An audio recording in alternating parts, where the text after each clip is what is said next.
welcome to Planning Phase Syndicate, episode 84, Weapons Are My Religion. Tonight, we're going to be having a conversation about Kyber Cup standings, a little bit, kind of just a review of where some of the teams are at, who's 3-0, who's not. By the way, we're not. And we're going to talk a little bit about some of the lists, if they shall happen to come up. Also, we are going to have a conversation about underutilized pilots and upgrades. Tonight, we are going to be focusing on Fen Rao crew and the one and only, my favorite pilot, hint, not really, Nub crew in Rebel.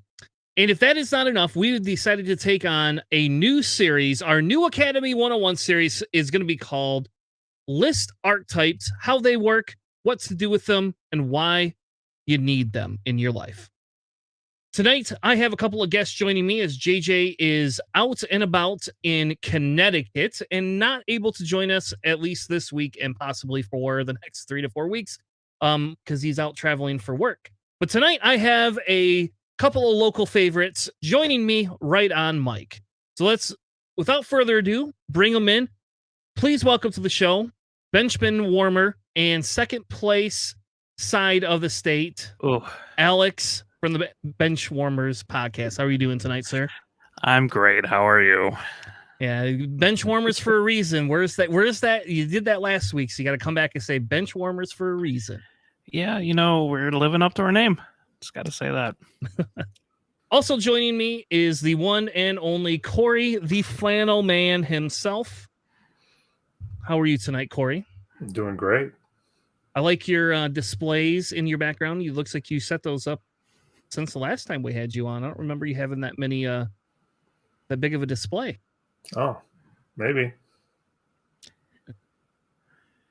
But either which way, tonight is going to be a fun night. We got a couple people joining us. How was your week, everyone? I know we're a couple of days late. We normally cast on Sundays, but tonight I was out in Detroit area on Sunday and could not make it back in time. Well, hopefully you guys had some good weekends. Yeah, it was certainly interesting. I didn't really do too much, honestly. I just kind of hung out, watched a couple movies, and just started trying to list build for future ideas. How about you, Corey? What were you up to this weekend? Tried a new Mexican restaurant in Granville, and it was really, really good. Better than I expected by a lot. And then watched a little football and went through all my stuff and tried to organize it. So that was quite a challenge, and I failed miserably at organizing everything. But I got enough for Monday to work. So fair enough. Yeah, because you tried a new list on Monday, did you not? I did. It was really fun. So yeah. How did you do? 1-1, lost 1. So, but first time trying it, that's a good start to it. So, yeah. So Alex, our group has been kicking around gauntlets. So me and Corey and Sean have all been running on and off gauntlet lists over the last couple of weeks, especially after our Kyber Cup experience, where the first week I lost the week for us. So I kind of got a little turned off at playing my list and decided to run dual gauntlets in CIS. Because by the way, you can run 5 ships. You can run 3 droids and 2 gauntlets in CIS, and it's fun. It's actually a very fun time until you hit one another. I noticed you didn't say good. You said fun. It was fun. I don't know, Sean. I only played it against Sean, and Sean ran a Desi gauntlet list. So it was kind of we went. He had 3 academy ties, Morniki, and who's the one? Captain Hark is at the 7.1. Yeah. So it was a little fun. To say, you would appreciate this. I have been running Sicko. Sicko's so great. But not in the wussy mode that you run it in. I run it with like gunship mode. So Barrage Rockets 5s and dedicated is To have a lat gunship is amazing. I ran him with Barrage Rockets, Agile Gunner, and Dedicated recently, okay? All right. And you know what I did? Never shot the Barrage Rockets. Well, What? get better. That's I killed crazy. ships. I just never shot them with Barrage Rockets. I took better shots. So yeah, he's pretty awesome. So, and 5s is really cool if you do run barrage rockets because you can K-turn and still get a focus if you have one on the card. Good stuff. Well, let's talk a little bit about Kyber Cup. So all three of us are on different teams in the Kyber Cup. My group is called the Brewing Face. So I don't know why, I don't remember why JJ chose that, but we are the Brewing Phase, and then we have the Benjamin Best Warmers, and then Corey's is the Cracks. The Crack Crackasses? shots. Oh, Crack Shots, that's right. Crackasses. I mean, your logo is literally a picture of an ass, so, you know, easy to mess up. So, Corey, how was your... So we're 2 weeks into the league. This is our third week. How has your team been doing? We are 1-1, but only... Well, I would say we got a little help because Sean beat somebody the second round, and then the other two people just gave up. So he must have just really just laid into him. So we're gonna go to the top of the list because we got 20-0 is what they count as a draw or as a withdraw. So we're gonna go to the top and just get whipped on. So who are you facing this week? Oh, I don't know. I can tell you in a minute. Well, my game is Thursday, so I will look it up while you figure other stuff out. All right, Alex, how has your team been doing? We are also 1-1, but struggling significantly more than just having people concede to us. Grinding out games. It's been pretty rough, honestly. So you're playing the Casually Uninhibited X-Wing Enjoyers. Oh, is that their name? Yes. I just know they're from the Midwest. Oh, I'm sorry. No, that's who Corey's playing. Oh. I don't know any of these people. Tough Bastard, Alan Fung, and Throwdown Horde. I know I'm playing against Resistance, so Resistance versus... Oh, wait, no, Did he change that? Guess I'm Scum. Oh, you should like that matchup. That should be a good matchup for you. Really? I think so. I think you're crazy. I think you need to have more confidence in yourself, Corey. That's what I think. What list are you running, Corey? I am running the only T70 that matters, which is Elo.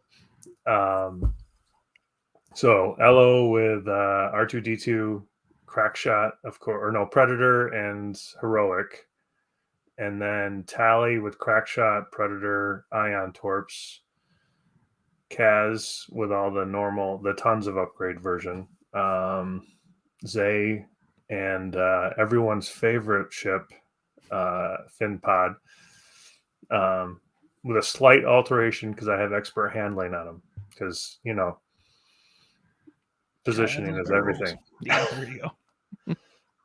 So, yeah, 5 ships. It's really similar to what I ran at the Rust Cup.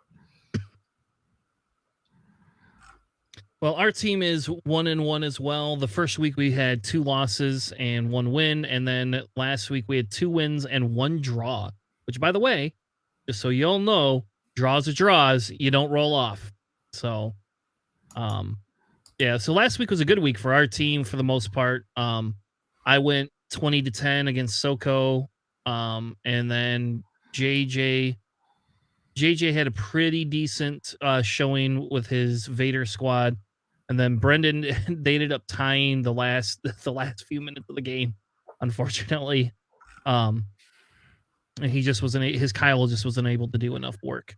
But it looks like we have some teams already reporting in, so we currently have 4 3-0 teams that have reported in. So the Andrew Cox, Jeremy Chamberlain, Travis Scott league or team is officially on the board at 3-0. Team France is on the board at 3-0. Tres Padres, which has Bartos and Lucas. I don't know who Carol is off the top of my head. But they are 3-0. And then 2 Ewoks, 1 Speeder with Scott Olivand, Andrew B, and Andrew Lippens. So Nice. what we'll probably do is we'll probably wait a couple more weeks. If we get some 5-0s, we'll probably start going through some of the lists. Really, so far, none of the lists have really stood out to me as anything crazy different. I think Alex and I have probably the more unique list in the whole thing there. I guess Corey technically does because he's running LO too. So Yeah, I'm sure. I don't know anybody else who's running LO. There's one other one. Yeah, so like You got to meet this hero. I think I'm one of the few people running Aflax, and you're one of the few people running LO, and Alex is one of the few people running Oddball. Actually, you were the only person running Oddball in the Y-Way, officially. And I think one of the 2 running Warthog in the Z95. Yes. So. The only one without a swarm.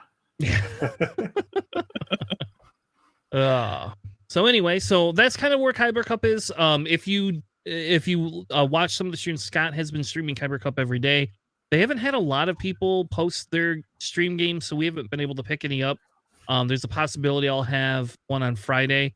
My game is going to be Thursday at 6, so I don't think I don't know if I'll be able to get on Scott's stream or not. I actually might message back and see if we can get on Scott's stream for his last game, if my opponent's willing to do that. But yeah, it's been a lot harder to pick up games for that one because people have not been turning them in. So, yeah. By the way, I'm playing against Dual Fire Sprays and Dirge. So, Corey, you should put your name in for the stream thing so that we can stream your game. Okay. I will happily stream your game. When did you say it was? Friday night? Sometime Thursday. Okay. Well, as long as it's not at the same time my game is, we'll stream your game. Well, that's when my game is also, guys. Triple Get your games in there. I'll tell you what, get your games in there. Greg will happily stream as well. Greg has been happy to stream anybody's game too. So awesome. Well, why don't we move on to our next segment? Our next segment is a little bit different. We haven't done something like this before, and I told you at the beginning of the year what we wanted to do is come up with a few new segments, and I think one of the big things that X-Wing lacks, especially if you're newer to the system, right? You know, you're newer to the game, is how many upgrades can you take and what should you choose, right? And I feel like you can net list things, and that's fair, right? You want to be competitive, you want to win games, go ahead and net list. That's 100% a viable strategy. But if you want to have fun and you want to be a little bit competitive, why not join us in our roll call so that we could talk about underrated pilots and upgrades? So tonight, we only have 2. If you would like to submit them, we have a community list building section in our Discord. You are welcome to drop a pilot in there. Just say roll call series or just say underutilized pilots and then, say this is the one I want you to cover. We will happily cover any of the ones that you have. I just need a few days to be able to pull them together and get some images so that we don't look like, so that we don't know look actually what we're talking about. Next week, we'll be covering Wrath for Crispy. So just as an FYI, Wrath is on the list for next week with FO. And again, every faction is open. We will also do extended stuff as well if you would like. Though extended is, it'll be good for Nickel City League, but outside of that, it's not. You aren't playing it a lot in standard. But tonight we have Nianub and Fen Rao. And Nianub comes to us as a rebel crew. Corey, what does Nianub do? Makes all your banks blue. Yeah. Seems pretty good, right? Yeah. I like that. Nobody ever runs him, though. I don't know why. Maybe it's because of that face on there. Maybe they look at that face and they're like, why would I want to run this guy? He looks ugly. I mean, Lando Falcon it's pretty much stapled on that, I would say.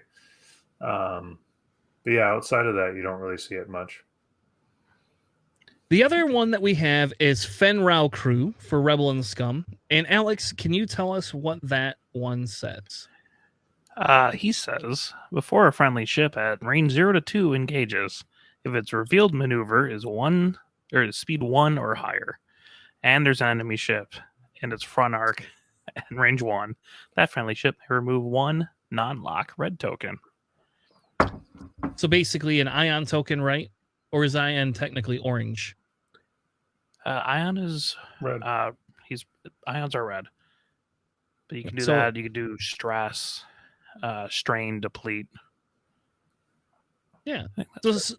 seems pretty good, right? I Yeah. think I think Fenrau and Fenrau comes in at 6 points, right? Or is it 4? I think he's 4. He's 4 points, and then I guess we'll see in a minute. And then Neodub comes in at 5 points. So they are relatively cheap crew that you can take.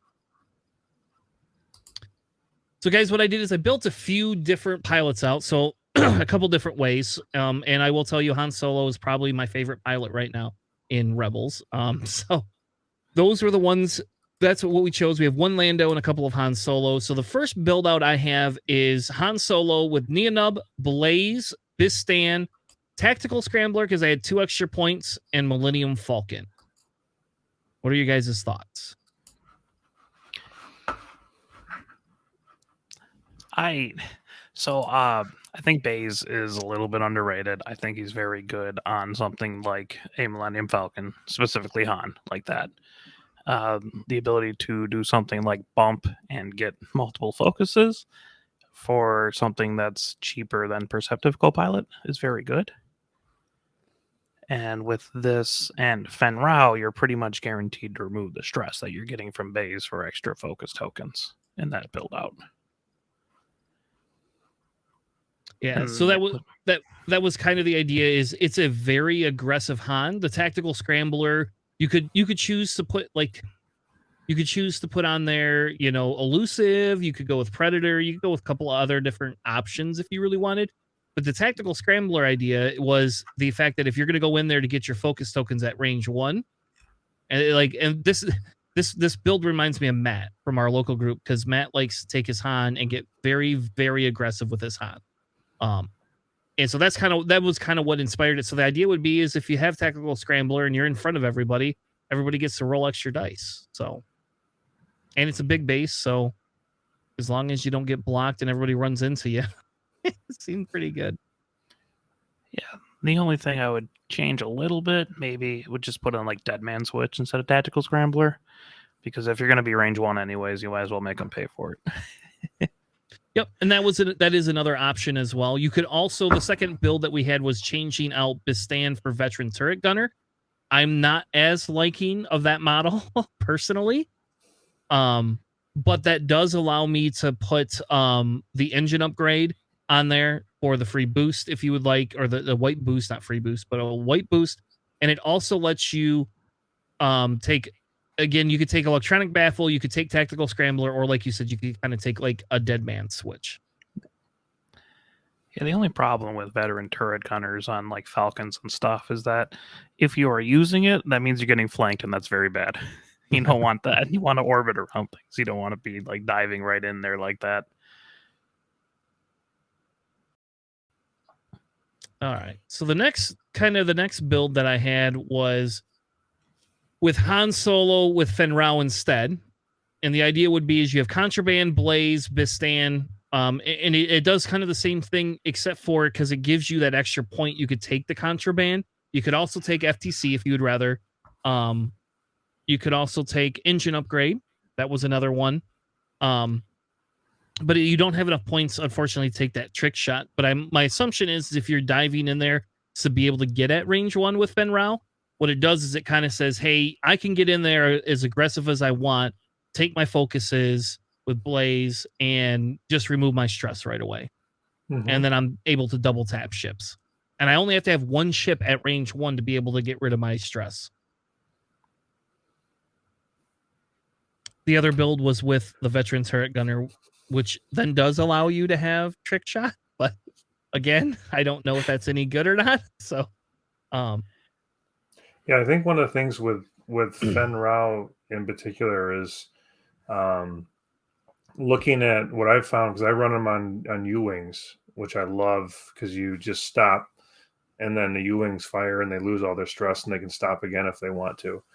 So I think Fenrau crew in particular, looking at the rest of the list too, like going with a list that does a lot of stress and likes to be in there knife fighting, is really interesting. And so I think maybe more so than Nien Nunb, Fen Rao likes to look at it and say, what else is with it? What ships are supporting me? What ships am I also? Because it's range, I think it's 0 to 2, right? So you can, a good portion of your squad on both sides can take advantage of that. So thinking about ships like A-Wings or ships that are taking stress all the time to go with that really makes that even more powerful, which is kind of cool. So, Corey, you said you're stopping with U-Wings and using Fen Rao? yeah.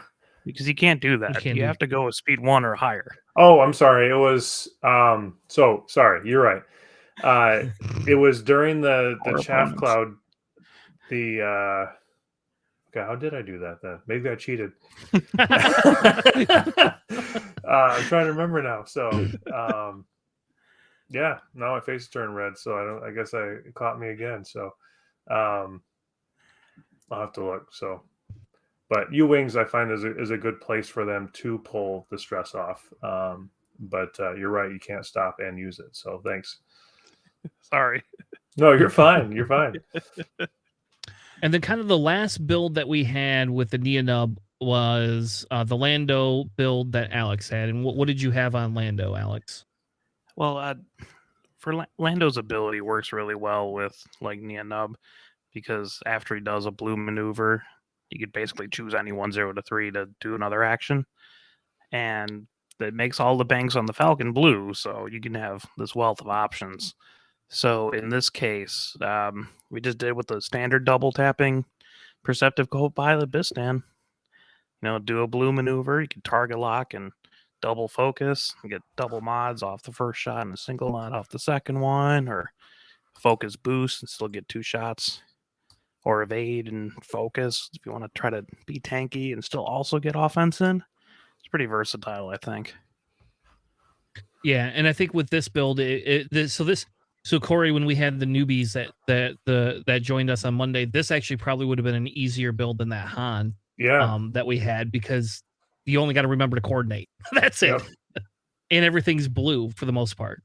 So yeah, and he's great because he can support other people, or he can be his own thing, right? And that's a great ship, is when you have a ACI5 ship that can be a support or just heavy offense. You just get to choose.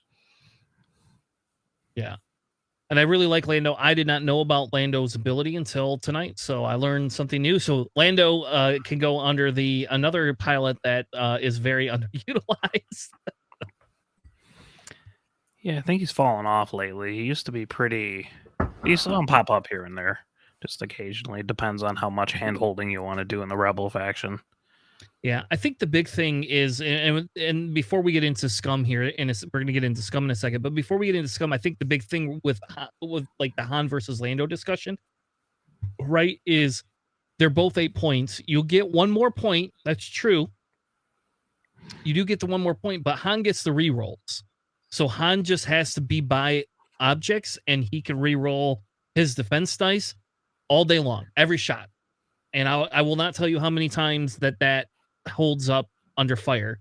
You're still taking, if you get 3 shots into you, you're still taking 2 damage. But at the same token, you can use that evade all you want. And with the title, you can take an evade if you really want to and get spicy and, so many not rules. have to be by a rock. Yeah. The thing with that Bistan or the Lando build, though, I think in today's meta could be really good, is there's 2 things there. One is if you bump, you take a double focus, and Nien Nunb helps you clear that stress the next turn, which is fantastic. But I think Lando right now would be really interesting in that you can grab an objective. There's 2 objectives where he would be amazing at, for helping other people out, right? So you fly a ship up, you either claim the crate or you do the whole on-off switch on the other one, and he can still give them an action, which is massive, right? Mm-hmm. So I think in today's meta and in today's objective world that we live in, it's actually something I had forgotten about, but I would definitely start to think about is using Lando right now. I think it could be really powerful. Yeah, it's almost, if you think about it, it's very similar-ish to the Lando in Resistance. Yeah, I except for bet it's you that's got more probably why they shields. put them at. It's got a lot more shields, a ton more shields actually.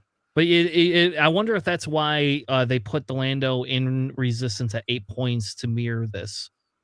Even though I feel the Lando in Resistance is only worth 7, but that's I just my agree. opinion. Oof. Yeah, I agree. And I do wonder. Now the question becomes: is in Rebels, could you move him down to 7 too, or would he become overly powerful? No I don't way. want either of those at 7. It's not okay. There's way too many like passive mods in both those factions to really terrorize things. If you had an extra point in those lists, Yeah. ugh. But I Well, think the interesting thing with Lando here is what's as a support ship, he helps those 2 objectives where you have to take actions to do the thing. In the other 2 objectives, he's a large base, which is awesome. And in just kill the other person, he's amazing at that because he's double tapping and everything like that. So um, I think technically Lando could be stronger than Han in objective play.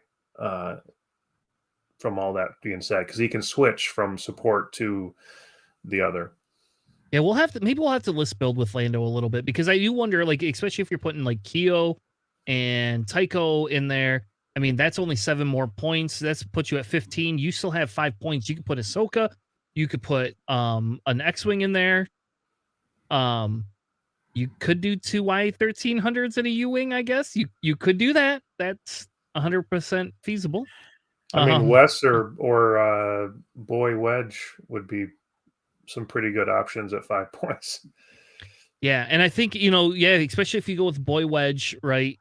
That gives you all I5s and then I3s. It just, there's a lot of options. I think we'll have to add that to the list of some list building stuff for next week, because I do think that could be some interesting. There could be some interesting things in there that we have not seen. And it'll give you a variety to play, right? Mhm. Yeah. I will tell you, I like the Han better, but that's just because I'm a separatist player who likes to go 1 hard, or the 2 hards and the 3 hards. Like, in my personal brain, that's how I see things. So I have harder times with banking chips because I just used to going, oh, I could just do the 3 hard. I know exactly. Oh, okay. I have it in my head. It looks like an L in different size L's, and I literally in my head can see it. And I go, oh, and I know if I boost, I'm going to be on like another like 15-degree angle. So if you are gonna move right there, I'm gonna get you in bullseye. It's just crazy. But that's a separatist player for you. So we're Ironically, crazy. not built for Organics. Yes, not not built for, again, not this guy. We are gonna try those. We are gonna try them at some point. Probably after Worlds, not till Worlds though. Somebody challenged me to run them at Worlds, and I don't feel confident that I could do that. All right, so let's move on to Scum. Scum does not get Neonub, but Scum does get Fenrau. And so let's go through I guess, well, Corey, we'll give you the Mandalorian ship if you want to read off. What did I put into the Mandalorian ship? Yeah, so you've got Fearless and Predator, some great offensive mods, passive mods. You got the Child, great fit there. Fen Rao, Greedo, Contraband Cybernetics, and the Title. So Yeah. And now here's, and this is kind of a weird discussion, right? Especially because this is a little bit different build. This has kind of been how a lot of people have been kidding out Mando, is by putting that Fenrau, right, to be able to do your 5K and then get rid of your stress. You could dump Predator and Contraband for Babu Frick. You can do it. I don't know if it's any good or not, but you could do it, because you still get your illicit under the card for free.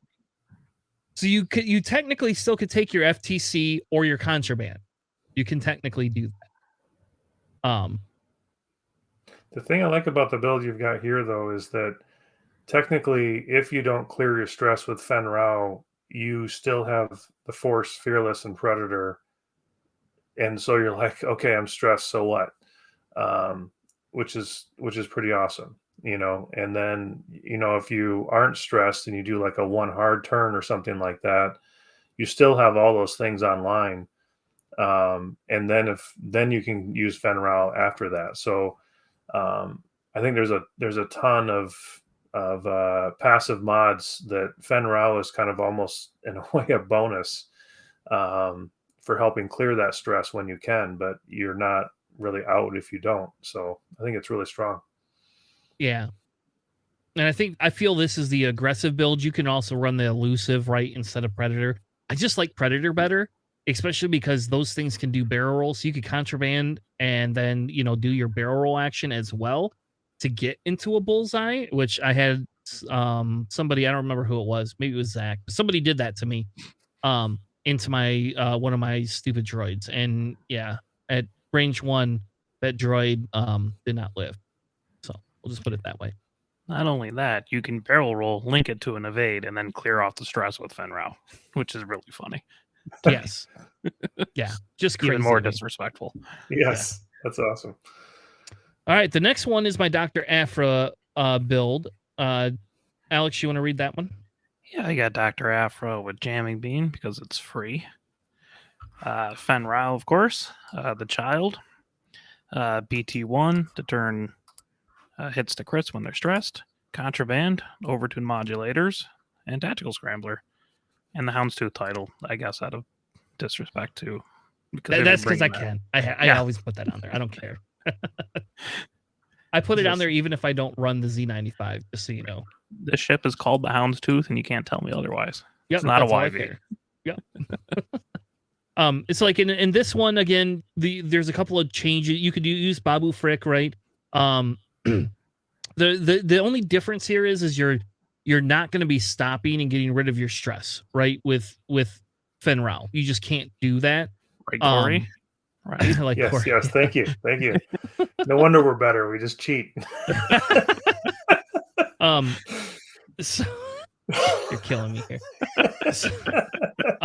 But that's not the only, maneuver that shows up red, right? So like you have 2 hards. And again, maybe this is just me personally being that type of a person. Whereas I would like to contraband, then 2 hard, get rid of my stress, that type of a thing. If I had Neonub in this faction, that would be stapled on these YVs, like hands down. I like, could you imagine being able to doing 2 and 3 banks with those things to clear stress? Oh, so good. Yeah, all you have to take is an L3, 4-point upgrade, and just flip it. You can, but then I lose my child.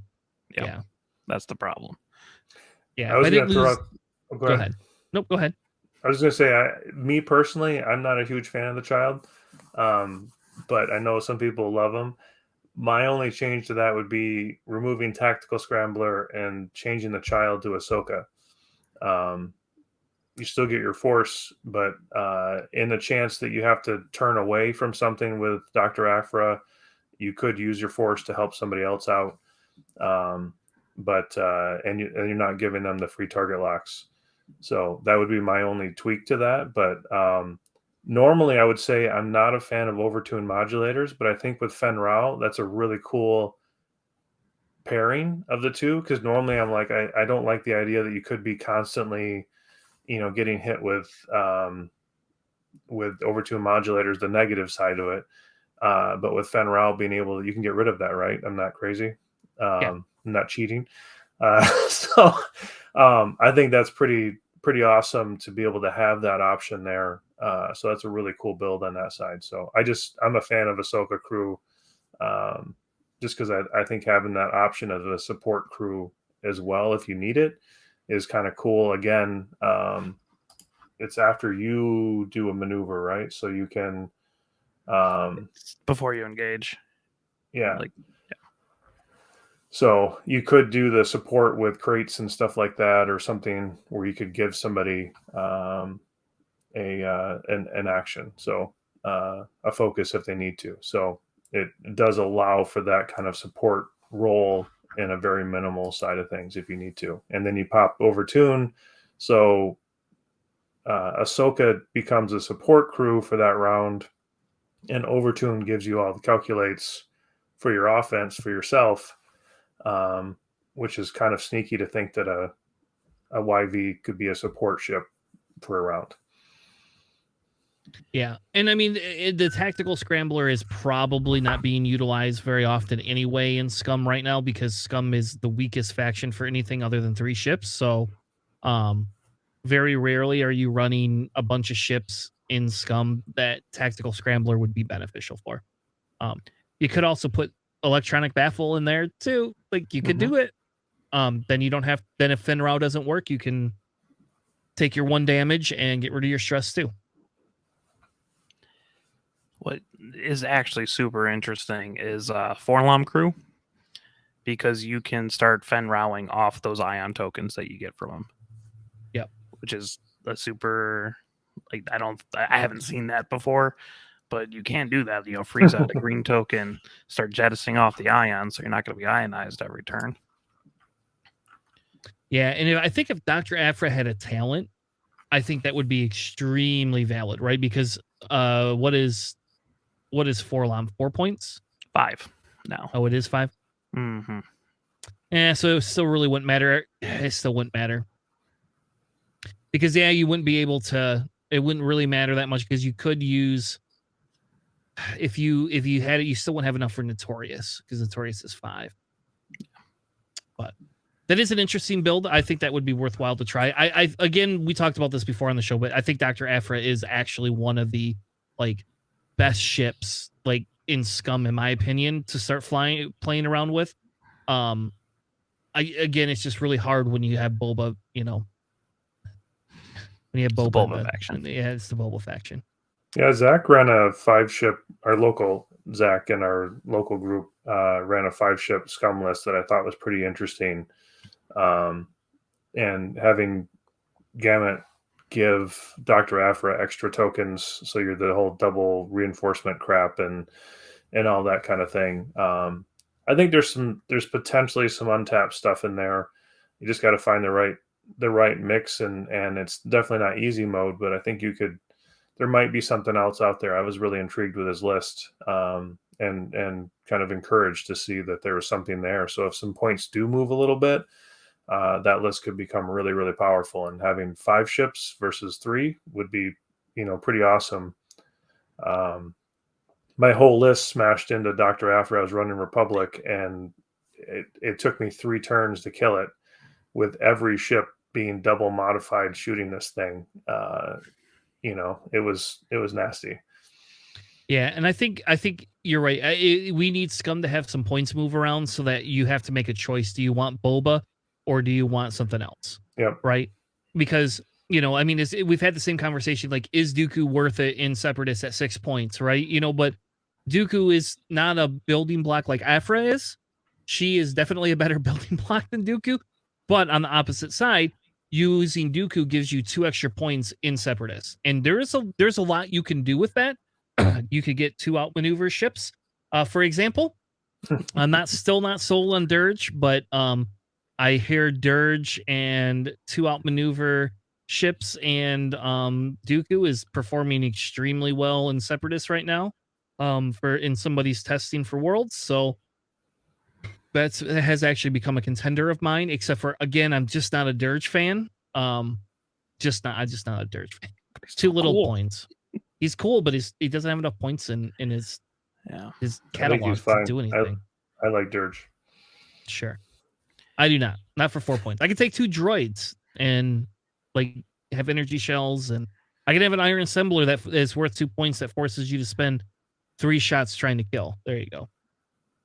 I'll take Dirge. Okay, fair enough. The last pilot that we had here is Rook Cast, and this is a little bit different build. A lot of people like to run the Child, so this is kind of in memorial for Corey to say, hey, I'm not running the Child this time. But this is a Rook Cast that has Fenrow, drop seat bay that allows her to have the Mandalorian, Contraband, Cybernetics, Veterans Hellgunner, and Notorious. And Notorious is there so that you do not have to take your own strain yourself if you don't want to all the time for the rerolls, or you can take it and you're able to do more than 1 set of rerolls, which I think is really big for an I3 ship in a list. Again, you have to build around this a little bit. I don't know if this is the most ideal build to put with Kane and Boba, but I think, again, if we get some points shifting a little bit, and we could get a few smaller ships in there with her, I think this could be a pretty decent aggro type ship. And I will say too, you mentioned Dirge, but just bringing them up with your Rook cast build here, or even the Mandalorian, they do like to stress themselves a ton with the linked actions.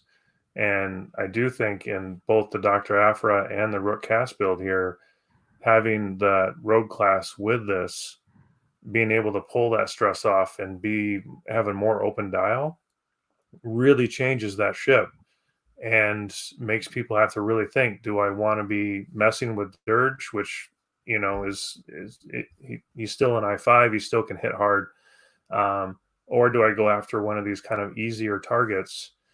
And so I do think that creates more of a challenge for your opponent, that choice thing.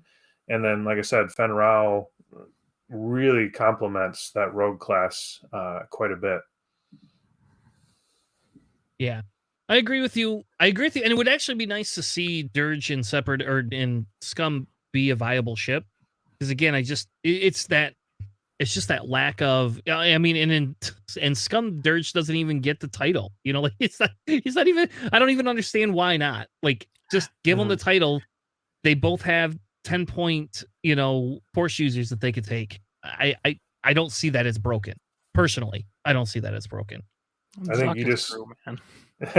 Zucka's crew on Scum, Dirge. You just force them to reroll the defensive die for stress and then pass it off to him. That's rough. I think that's why he doesn't have the title on there.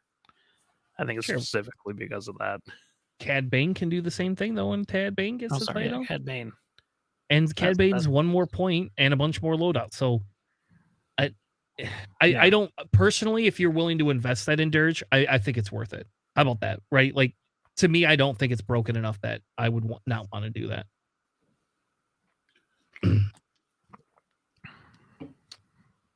Well, all right. Do anybody else have any other ideas for those two ships and upgrades or anything like that before we move on to our next segment? Actually, just one more thing. Han Solo Gunner has the same timing as Fen Rao does. They're both when you engage, so you can actually take off the stress you get from Han Gunner. You just have to find a decent ship to have both a gunner slot and a crew slot like that for 13 points. Oh, I did not know that. That's a lot of points, though. It is. That's a ton of points. Holy crap. Afra could do it and have like 4 LOM. Well, all right. Well, let's move into our Academy 101 segment.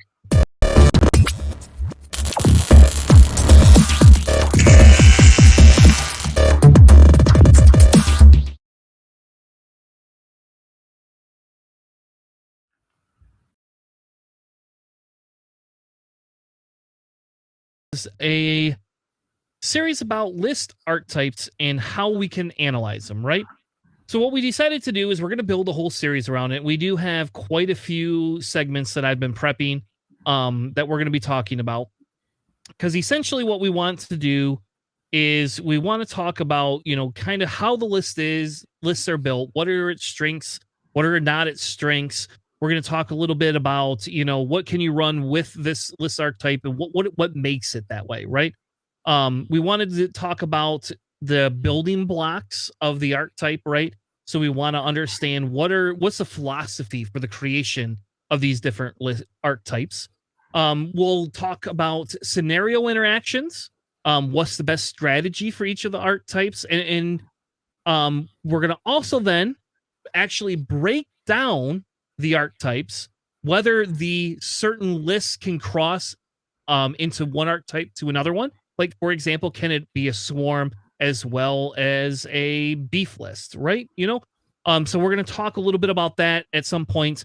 We're going to talk about if it's versatile enough to be able to be played, throughout the course, and what happens when you lose your key pieces. And then we're also going to talk about ranking the lists under the archetype. So we're going to create some sort of a semi-ranking system that helps you understand what each of these list archetypes are. So now this obviously came as one of the options that when we did our survey last month. If you did miss that, we had 2 whole episodes where we talked about what were some of the survey options, what did people want to talk about, and this kind of came up as one of them. And I feel like when we talk about board games in general, like for me, one of the big ideas here is it's a concept type thing, right? And I'm really big into the nuts and bolts and understanding how a board game's built and how everything interacts. And our last series we did was a chess analysis, where we kind of analyze different pieces, how they fit together, how they work within different scenarios, and kind of how you build a list based on that. So what we thought was this would be a great follow-up, right? We get to go in, we're going to kind of define some of the archetypes, and we're going to get to doing a conversation around what it means in X-Wing. Now, before we get into it, 2 things. The first thing is we're not going to cover every one of these goals tonight. Tonight, we're going to focus on defining archetypes. I do not have enough time, and I'm sure the guys have no interest in sitting around for 9 hours with me, because I feel probably by the time I get done, it'll be 9 hours for this whole segment. So we're not going to sit for 9 hours tonight and do that. We're going to just work on it piece by piece. And then that way, it gives you a little bit to come back to every week. So as we go through this every week, it'll give you something new to look forward to, or hopefully look forward to. So to begin with, what we're going to do is we're going to go around and we're going to talk about defining an archetype. And before I get into like my definition and all of my like mumbo jumbo, what I want to do is just kind of open up to the floor to Corey and Alex and say, what is a archetype in X-Wing to you? And we'll go ahead. We'll give Alex the floor to begin with. Oh boy. Okay. So for X-Wing, an archetype is kind of just how your list, how you put it together, what upgrades you bring, and then, I mean, more importantly, what ships you bring, and then just kind of what you're doing in the game to maximize that kind of potential. And I don't want to like give away what we're doing here, but if like you have an alpha strike list, you're going to bring ships that have high attack dice, that have high initiative, that can shoot and take ships off the board before they have a chance to do that. So it's kind of like how you approach going into the game and like what list building philosophies you're bringing into it. All right. Yeah. Corey, how about you?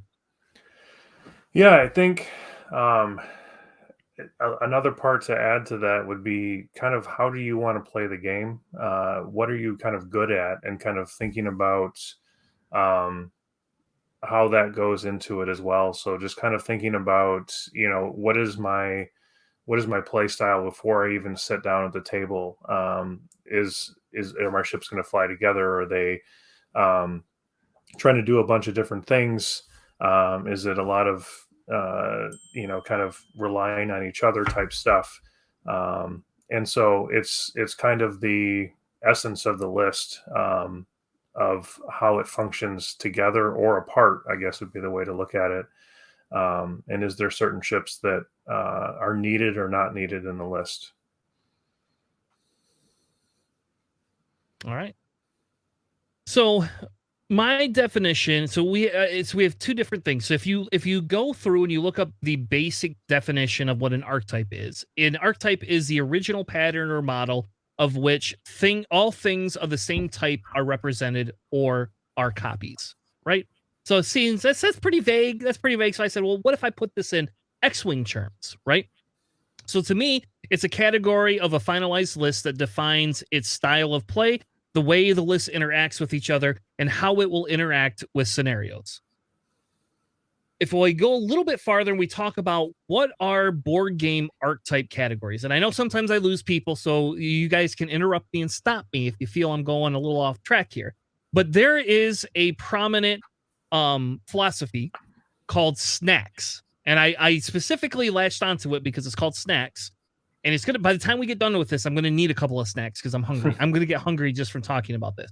But essentially the idea is these are kind of the different categories that archetypes have. The first one is strategy.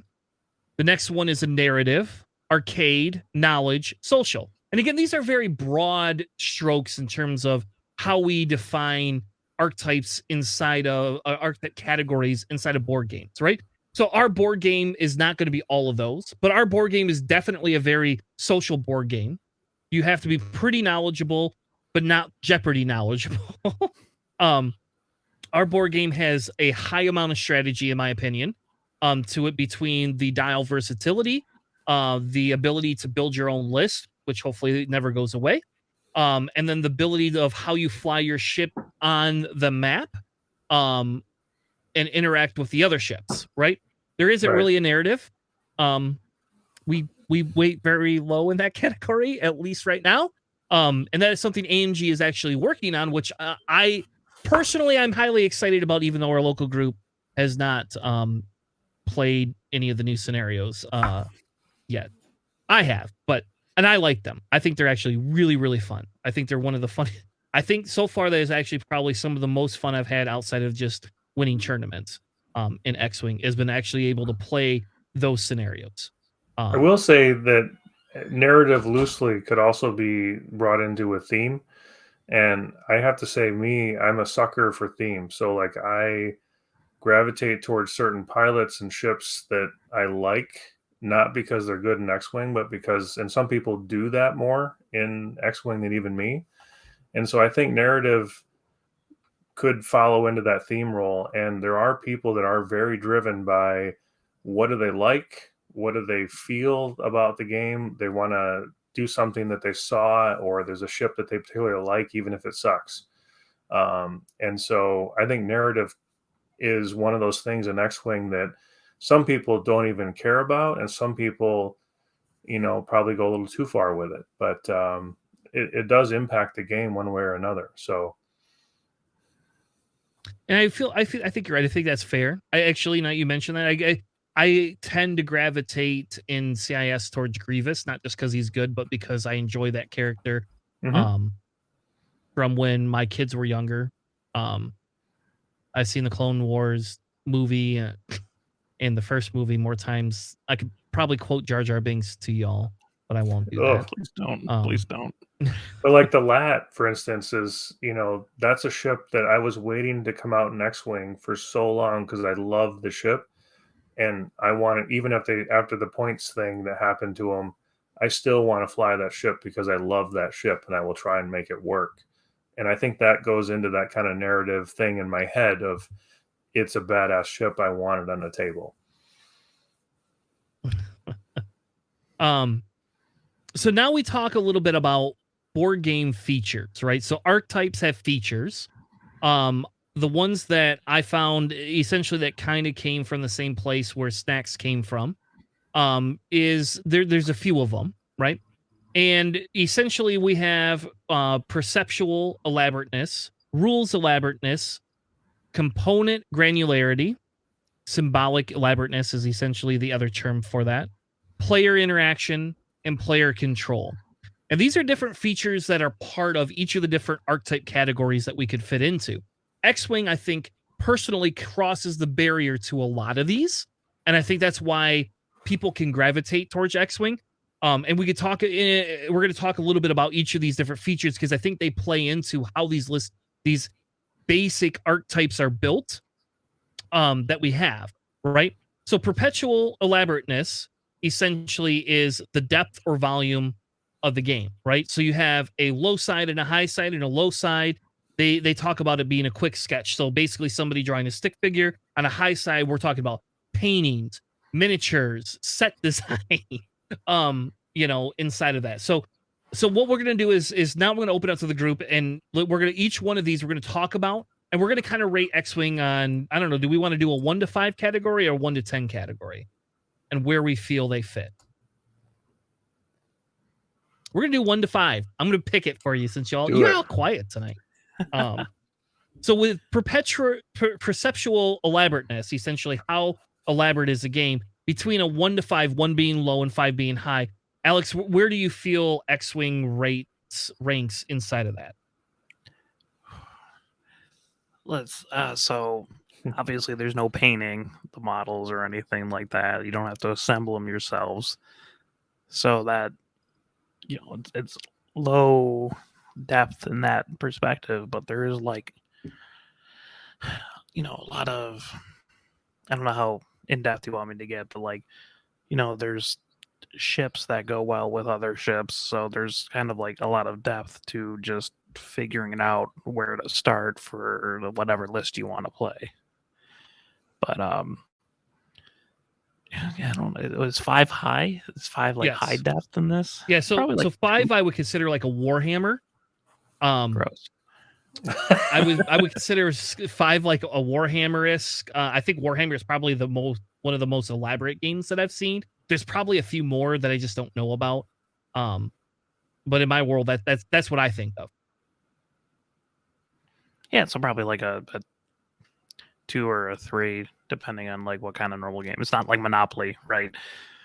But it's definitely not anywhere close to the Warhammer or Malifaux and all those kinds of games over there.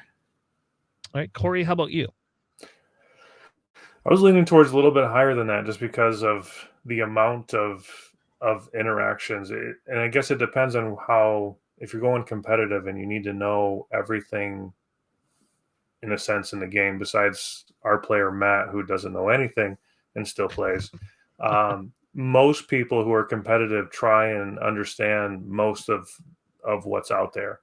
And you look at all the different interactions and steps and all the things that are out there, I'd probably go with, in my mind, like a 3 or a 4, to be honest, just because the amount of combo type interactions and kind of just the breadth of cards that are out there. I have no idea how many cards are available for X-Wing right now, but it's massive. And that's just the cards, not even just, following the rules too. So I think there's quite a bit there. If you go competitive and really want to know everything by the T, which obviously we learned earlier, I don't know all the things. But yeah, I'd go higher than I think it was originally intended to be as far as a game. So fair enough. So I threw it in as a 3. Essentially, I agree for the most part. I feel that there is quite a few cards and quite a few other pieces to it, but in terms of the depth or the volume of it, it's somewhat of a rather it's easier to get into than a Warhammer, but it's more complex to get into than, let's say, Settlers of Catan, right? Settlers of Catan to me would be a 1.5 probably at most. They have 7 expansions, but in X-Wing, if you want to be competitive, you have to buy Misa Latsa stop expansions. All right. So the next one is rules elaborateness, which this one's a little bit different, right? This one talks about it's a complexity rating, right? Is it easy to learn versus is it a highly complex simulator? And so I would consider a 5 to be one of those like 1,800 euro games that you spend like 7 to 8 hours playing, which I've done once, and I will do it again. If somebody wants to do it, I will do it one other time. But that was a very long day for very little stimulation, I would say, personally. Whereas, the low complexity would be, I don't know, like King of Tokyo. King of Tokyo is a very low complexity game. You roll dice, you go, oh, yes, I like this. You roll it a second time, you roll it a third time, and move on. It's a pretty Misa easy game. So Corey, where would you rate X-Wing in terms of rule elaborateness? Yeah, I think maybe what I was talking about earlier might have bled over into this, and just thinking about all the different interactions, is pretty tough. And I guess, again, I would look at it as 2 sides. Like, just if you stripped away the cards and you just looked at the game, the core game, without all the pilot abilities and crew, like upgrades, and just said the core of the game, I think it's relatively low. A 2-3. and then you start to add in all the complexity of the cards and how everything interacts, and then it really starts to get crazy because there's, you have to jump on forums. There's no one place to go for the rules. There's so many interactions that you have to try and figure out, that anytime that happens, I think you're talking about a pretty complex set of rules if you can't put it in a book and say this is what they are. So base game, pretty low. Full game, competitive game, pretty high. So 4. I'm gonna give it a 4. Yeah, for you, 2. I would say a 2 if you just wanted to just forget about all the extra stuff, and if you want to go into the all the stuff, I would say 4. So, all right, Alec. Ooh, okay. So I have an excessive amount of board games, like over 100. So my scale of these games are super easy and this game is super difficult might be more skewed, because I don't think X-Wing is a difficult game at all, even with all the complex rules and crazy interactions that I tend to build in my lists compared to many other games that I have. So if I can do a 3.5, Okay. but it depends. If you're doing the Battle of Yavin, right? That's very straightforward. There's not a lot of crazy, very in-depth rules complexity in there. But yeah, if you're going for the competitive, there's going to be a lot more things in there, a lot more weird interactions that aren't immediately obvious. and Alex, I think you brought up a good point too, and I guess in my head I'm thinking about we had 2 new people stop by our local group, which was awesome, and they're coming back and they're on a Discord. But I was thinking about them from their perspective of just jumping into the game, and if someone's it doesn't have 100 games on their shelf, right? Because eventually we start to learn how to read rules, the may versus must, and all these kind of things. We inherently know these things, and so that's a whole different type of gamer than somebody that's walking into a game store and picks up X-Wing because it looks cool and sets it on the table, right? You almost add +1 or +2 to that difficulty setting for someone like that went from Monopoly to X-Wing versus someone who's playing BattleTech and then decides to pick up X-Wing and they're like, this is easy. Yeah. So there is kind of that side of things, which I think is a really good point on your side. So yeah, and I would say I land probably where you land, Alex. I at the 3.5 mark. See, that's why we should just done 10. Anyway, but I probably land in that same scheme is a 3.5. I think there is a high complexity when you add all the stuff into it, but to some extent, a lot of the interactions follow a core set of things, and they don't introduce a lot of new mechanics into the game, as often as some of these other games do. And again, I haven't played very much Warhammer, but they have a lot more factions and different types of Warhammer playstyles than we have in X-Wing, for Christ's sake. So, all right, moving on to component granularity. So basically, this is your component types. How many component types do we have? So low component types will have little impact on the game, to basically having a high variety of components that you're needed to be considered to win the game, right? So for me, there are 2. I think when we talk about components, there is your boost, your barrel roll, focus, evade. You have force. You have target locks. You have ions. You have some of these other various pieces that go into it. But I don't feel component wise. We're doing one of 3 things. We are flying and shooting, flying and taking objectives, flying and avoiding being shot. That's kind of how I see it. So the component piece of it to me is rather low, which I think also contributes to where I feel the rules are. Because if we had a lot more components that we had to keep track of or know or understand, I feel we would that game would be like an 1800 game, and we, instead of the hour and 15 minutes it takes to play this game, it would be more like Legion, like 3 hours, and I do not enjoy 3-hour Legion games. I found out the hard way. So I give that I'm going to give it a strong 2. There you go. Yeah, and for components, like the physical components themselves, like you can look at the game, you can understand like a 1 bank, a 2 bank, and a 3 bank are just, they're putting you at the same angle. It's just some of them are faster. Same with the turns, and the dice are very easy to interpret and all that kind of stuff. But like the wealth of actions and the introduction of different tokens, right? Because now we have strains and depletes, and we didn't have that in 2.0 at the start. I would say, yeah, probably like, honestly, like a 2 or a 3. Again, a lot of this is if you want to be competitive, you want to know how to, set up at 15 degrees. You want to know how to approach something where you can boost barrel roll out of the arc if need be.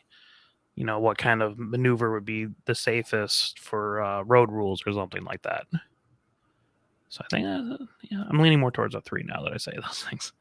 All right, Corey? Yeah, and I guess to take what you said, Alex, and push it even further, if you think about what goes into a ship with loadouts, you now have to really think about all those tokens and stuff, but you also are looking at symbology and ideas of what is a gunner, what is a talent slot, what is dark side versus light side force, what is a mod, and what goes into a ship, and that it's not even consistent among one chassis, one ship in the same chassis anymore. So I do think it's certainly not a 5, but it does start to push that limit of, we just got a message today in our Discord about why can't I put a gunner on a Y-wing? That sounds like a thing you should be able to do. Well, they don't have, the Rebel Y-wings don't have a gunner slot. And so all of a sudden it's like, okay, it came in the card pack, and it doesn't fit on the ship. So I think now with all the different, with the ships changing so much, unlike what they used to be in 1.0, you looked at the card, and unless it was a jump master, everything that was on there was what you had for your ship, right? And that's what it came with. Whereas now, I love T70, so a T70 to T70, this one has a tech slot, this one has double talents, this one has whatever. That starts to be very complex when you talk about what these symbols are, what they mean, and then what can actually go on those things. So I'm probably sitting more in that 3 to 4 range of that side of things. All right. The next feature of an archetype is player interaction. Essentially, this is pretty self-explanatory. The percentage of confrontation for the game, right?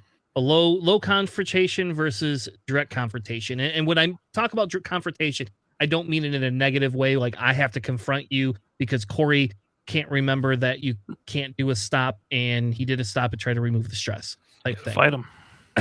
Yeah. So that's not the type of confrontation we're talking about. The confrontation we're talking about is more of how does you interact with your opponent?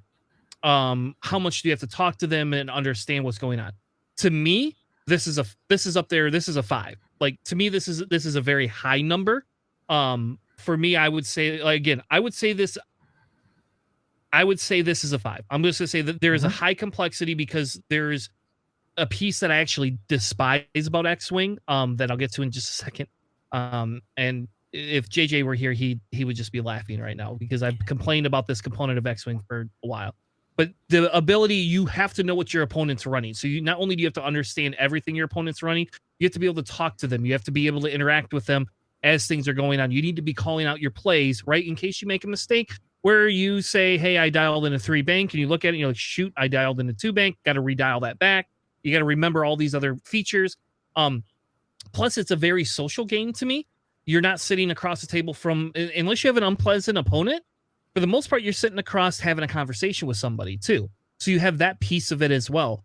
I will say I'm probably the more serious, unfriendly person sometimes when it comes to playing on the table at locals. So I am probably not the example of who you should be emulating. I try to be very openly, but sometimes I get caught up in that competitive piece a little bit more than I need to. And sometimes it makes it less fun, right? But the game that Sean and I had, where we played our two really large base ships against each other, was insanely hilarious because like we were calling each other shots and we had a really good time being able to fly that. So to me, the player interaction is at an all-time high for this game, based on the two pieces of understanding and having to talk to your opponent as well as the social aspect of it. Now, the last little tidbit piece that I do not like is the mind games that are 100% legal. I personally do not like to play mind games with my opponent. I will tell you, I will not, in a competitive situation, I will not give away information, nor will I allow a bunch of take backsies. But I do despise when an opponent goes, "Hey, you could do this here," just to mess with me. I hate it. And Corey, if you start doing this, I will never play you again. Just as an FYI.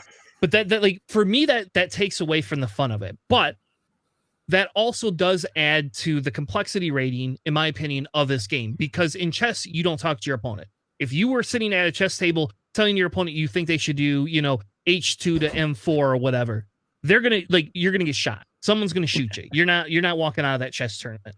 In X-Wing, we are a lot more relaxed about table talk type stuff like that. And again, while it is not my favorite feature of the game, it is a piece that adds complexity, hence why I give it a 5. Yeah, for this game, I would give it a 5 as well. I mean, the whole point is like a direct player-to-player confrontation. I mean, I guess you could try to win on just objectives alone, but you're not going to. So, not really much of a pacifist here.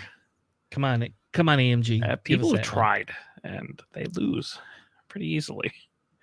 But yeah, no, I mean, it's just the interaction. You have to, again, what you were saying, you have to know at least most of your opponent's list, what they're trying to do, maybe what kind of strategy they're coming in. That's a lot more in-depth thinking for player-to-player interaction. I mean, it's not like you're playing a solitary game, which you can do in a lot of different board games where you don't really interact with each other too much. This one just is pure interaction.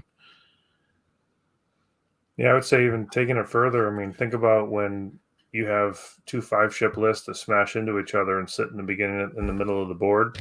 You're literally playing Twister with your opponent, right? So, I mean, there's some pretty close interactions you have to do.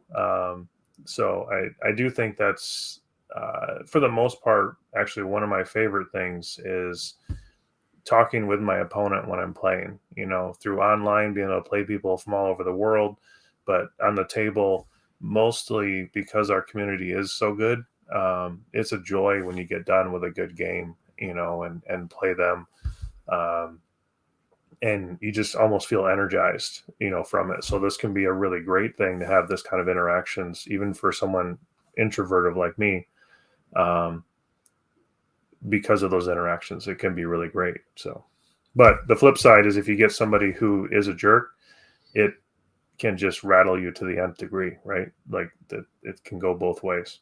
Like, why does your Temin just not die? Seriously, I just don't understand how your Temin hasn't died yet.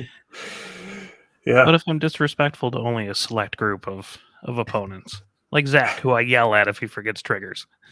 Well, he needs it, so. So you giving it a 5 then? I'll put you down. Yeah. 5. Yeah. All right. So the last archetype feature, and then I promise we're going to actually get into archetypes. These are very important, I feel, and I'll explain why in a minute. But the last is the player control. How much randomness is in the game, right? Do you have complete randomness or basically a completely open information? So for me, the randomness, since AMG has taken over, is a lot higher. And I will say range 0 shots still anger me to an extreme extent. I do not like them. Sam I am. But I feel that that if we're talking about the game and how it works and all these other things, and we're talking about the different features, right? I think player control here, to some extent, it has gone down, but I don't think that makes the game bad. I think it makes the game go by faster and creates the unpredictability piece that FFG tried to do with just the dice rolling. The going with alternating, we'll call it road rolls, right? Alternating initiative, that type of thing. And the range 0 shots, and taking the bump actions and different things like that that add to these randomness pieces also create complexity in and of itself. And the example, for example, the road roll is probably my favorite change outside of scenarios. I like the scenarios, and that's just because I come from that type of that's the background I have. But the randomness to whether you get to go first or second every turn, while we all were like, oh my god, this is adding 30 seconds, 40 seconds every round. We're just gonna add all this time to the game. It doesn't. I can do a roll. I don't even think about it. I literally roll it, tell my opponent what it is, and pick my dice up and move on. We just go right on. Like, we don't even, it's not even a thought process. And it created a complexity in terms of player interaction, and it created a complexity in perception, right? Because of the fact that I don't get to go first every time or second every time. When I was a droid player, I wanted to go first so I could run into you. Now, as a droid player, I really don't want to run into you very often because you're going to shoot me at range 0, and you could possibly get 3 natty dice and kill me. And then I'm just done.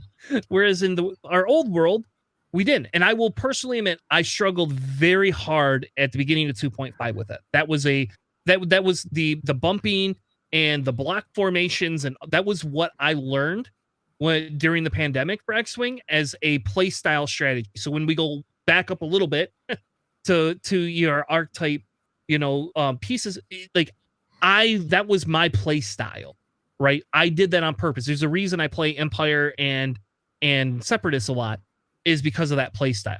2.5 has created a new way for me to have to play. I've never thought I would not run 7 or 8 ships in a list, and I have to amend what I feel how many ships can go in a swarm now because of the AMG rules. But anyway, so for me, the player control piece in this is, I would give this a 3, right? Like, I feel we have quite a bit of control, but there's still enough randomness to make it an interesting game every single time. And on a positive side, right, that means that Tanner doesn't get to lose every single game, because sometimes the dice just go your way. Sometimes they do. Sometimes range 0 shots, Grievous just rolls 3 natties. And sometimes you roll 3 natties against Grievous, and he gets to cancel all the crits, and that's even funner. For one. For one. I only give him pilot crits, so I have no problem with this. Oh, you're killing I me. want that upgrade. You can't have impervium plating. For player control, I do like that there's randomness in this game. Every game should have some sort of degree of randomness if it's going to be interesting. I mean, with, I guess, basically the sole exception of chess and Go and stuff like that. But like, once you figure out, like I said, kind of strategy, you have to have randomness to kind of even the playing fields. And I do like that they did add a little bit more randomness in terms of road rules and all that kind of stuff. Although I don't like range 0 shots, but that's only because I play low agility ships. And I do like to block a lot. Like, I know Corey, when we played in Grand Rapids, I blocked basically every ship, and my whole list was designed around blocking. Now I can't do that. Then they still die. But it's still fun, and that's why I still play this game. I would say I would probably give this a 3. You do have a lot of things where you can control, your luck, your dice mods that you get. You can have dedicated to reroll blanks. You can have like the SOC, like arcs, right, where you can pass over the focus if you didn't take the focus, or the evade or something to mitigate dice results. You can bring Predator to reroll, focus target lock shots. That's why we do them. So I still believe there's a lot of what you can control, and you can do a lot of things that mitigate the outcome. And I think that's the important part in this game design, is being able to mitigate that. Or you can just always hit pilot crits on Grievous and just make everyone sad. That's the good kind of randomness there. Corey. Yeah, I would say it's a 3 unless you play Resistance, and then it's maybe a 2. Heroic Finn and Ray Gunner kind of remove that randomness. But no, I'd say it's a 3. There's Road Roll definitely has added. I love it. It is my favorite new part of 2.5 is Road Roll. But it's added that kind of I have to risk reward kind of thing that's there. What if, and it's definitely added complexity, but between that and the dice, I think you hit it, Alex, that it's needed to kind of feel like you've always got a chance, right? If it was a guarantee, this is what's going to happen, then the outcome of the game is known pretty quickly. Whereas this allows for some chance and some risk to try and come back in, and those are pretty good feelings too. So, yeah, I mean, the 1.0 got to the point towards the end where it's just like what the results are going to be and all this kind of stuff, and that really took away a lot of the execution of the game. So you could see what happens when this game already had something that was a lot of like guaranteed, TLT shots and all that kind of stuff. And I'm super happy they moved away from that. Yeah. All right. So our average. So Corey came out at 3.9. Alex came out at 3.5 complexity, and I came out at 3.3 complexity. So we're between a 3 and a 4. In complexity rating, so that would be between a 6 and 6 and an 8, roughly, in complexity, if you had to rate it on some crazy scale. Now, you're going to ask me, why did I go through all this? Why did we just spend 20 minutes going through all these different features? And the reason I say that is because now we're going to talk about archetypes. We're not going to actually get into lists tonight. We don't have enough time to do that. We are just going to get into the archetypes that we define. Now, here's the deal, guys.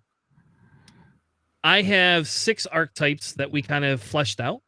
If you have another archetype, you are welcome to throw it on the list, and we could talk about it in the same manner as we have before. And the reason we talked about the archetype features, right, is because we want to understand when we look at different types of lists, how does all those fit into it, right?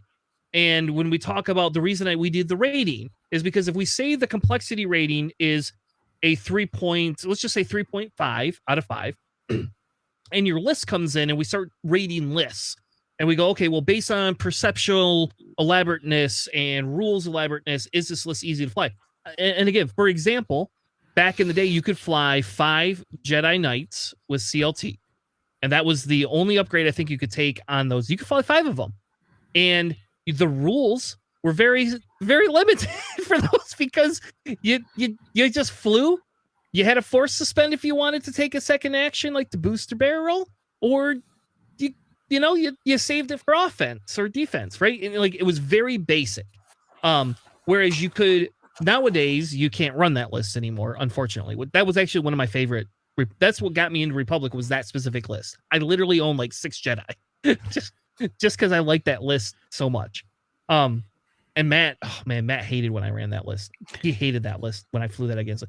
He's like, I don't know how you get these bullseyes all the time. I was like, well, you got to put them on a little different angles and then run them in a swarm. And it worked really well to run those things in a swarm on different angles, even though you're not supposed to run Jedi in a swarm. But I'll tell you what, it could pick apart like 1 or 2 ships very quickly. That CLT is just totes my goats. Just off the charts good.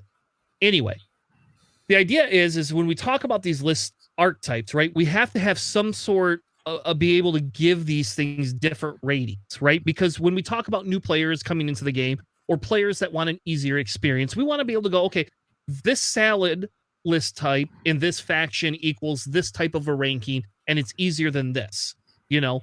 And then we could talk about how it features with how each of the different features rank, and then that's how you can help somebody define what do they want to invest their money in. At some point, we're going to get great starter kits, supposedly. Until then, we don't know what's in them. We don't know what's coming. We don't know how they're going to build it. So this is going to be a way that we are going to be able to use, and the segments you can give to your friends that just started playing X-Wing to help them define how they want to invest their money into X-Wing, so they don't spend $1,000 like I did the first year they started playing X-Wing, which don't tell my wife I spent that much, but that's what I spent my first year. It was like $1,000 to buy into everything. That was how I got into the game. I'm sure I'm farther in debt than that now. I mean, for Christ's sake, I literally own 2 gauntlets. So I don't know anybody else that owns 2 gauntlets other than me. And I think I'm the only faction that can fly 2 good gauntlets. We'll put it that way. All right. So let's get into list archetypes. And Corey, I'm going to give you the first pick. You could pick one out of those 6, or we'll do like the White Elephant gift exchange. You can add another list archetype and we can define it. Which would you like?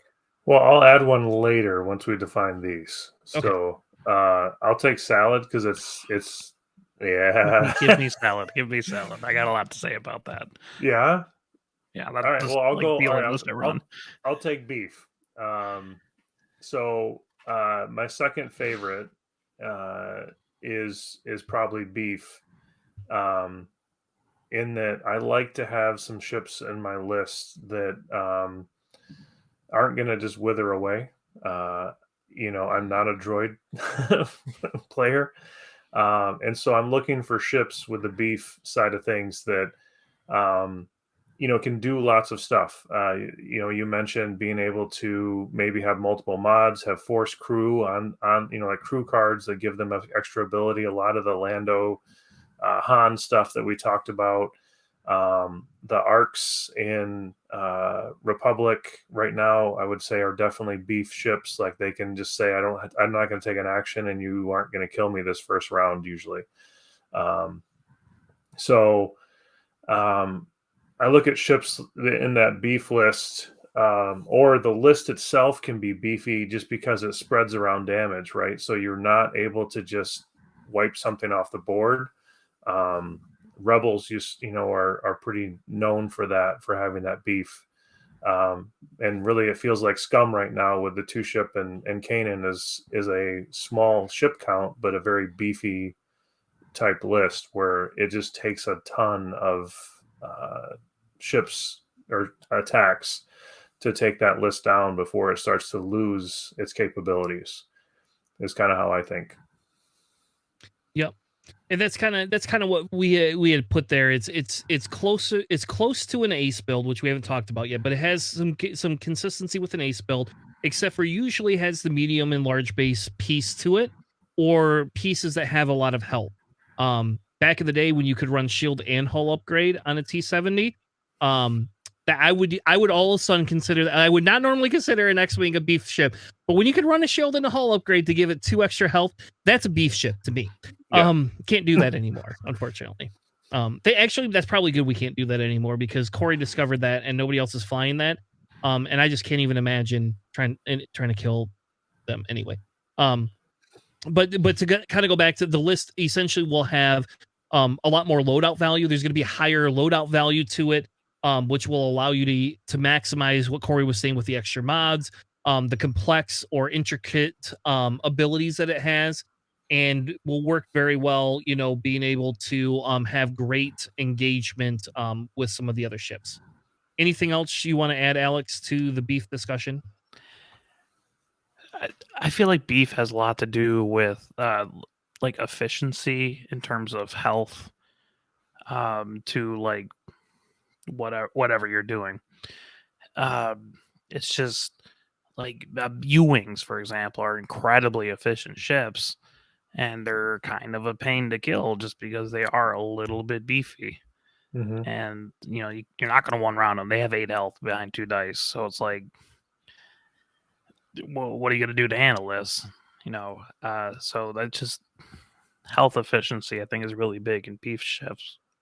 To go with that, Alex. I would say also, I would say they tend to have a lower initiative, and usually very same initiative is often kind of a thing that initiative 3-4.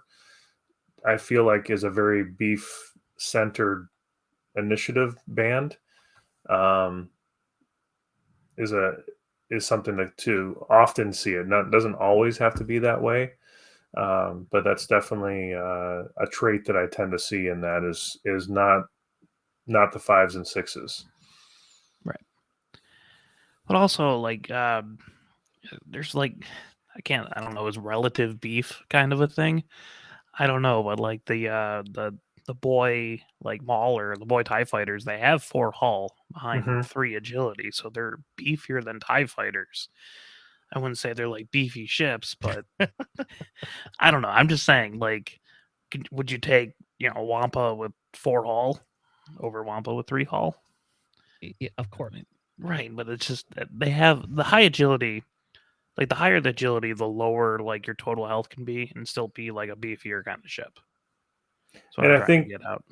yeah, eventually I've got an extra archetype to add to this, but I think also, in the end, we're going to see that you almost want these 6 stats on your underneath your list that you make, and then you're kind of ranking these. It's not necessarily one or all, right? Like you can have a mix of the two, or a mix of 3, or whatever it is. A swarm can be beefy if you're talking about 4 health TIE fighters that are behind 3 agility that just live forever. So, All right. Well, let's go to the next archetype that we have here. And we'll give it to Alex. Alex wanted to do salad lists. This is almost exclusively what I play because this is what I've been doing basically my whole life. Like a salad list or like a toolboxy kind of list is what I always call them. They're just a wide variety of different ships with different abilities that you try to like raise your floor as much as you can, but like the ceiling's not like super high. It's somewhere kind of in between. It's a generalist kind of thing. Like the Republic list I fly, right? It's like a very maneuverable CLT Jedi, but it's like a lad that's just a support piece.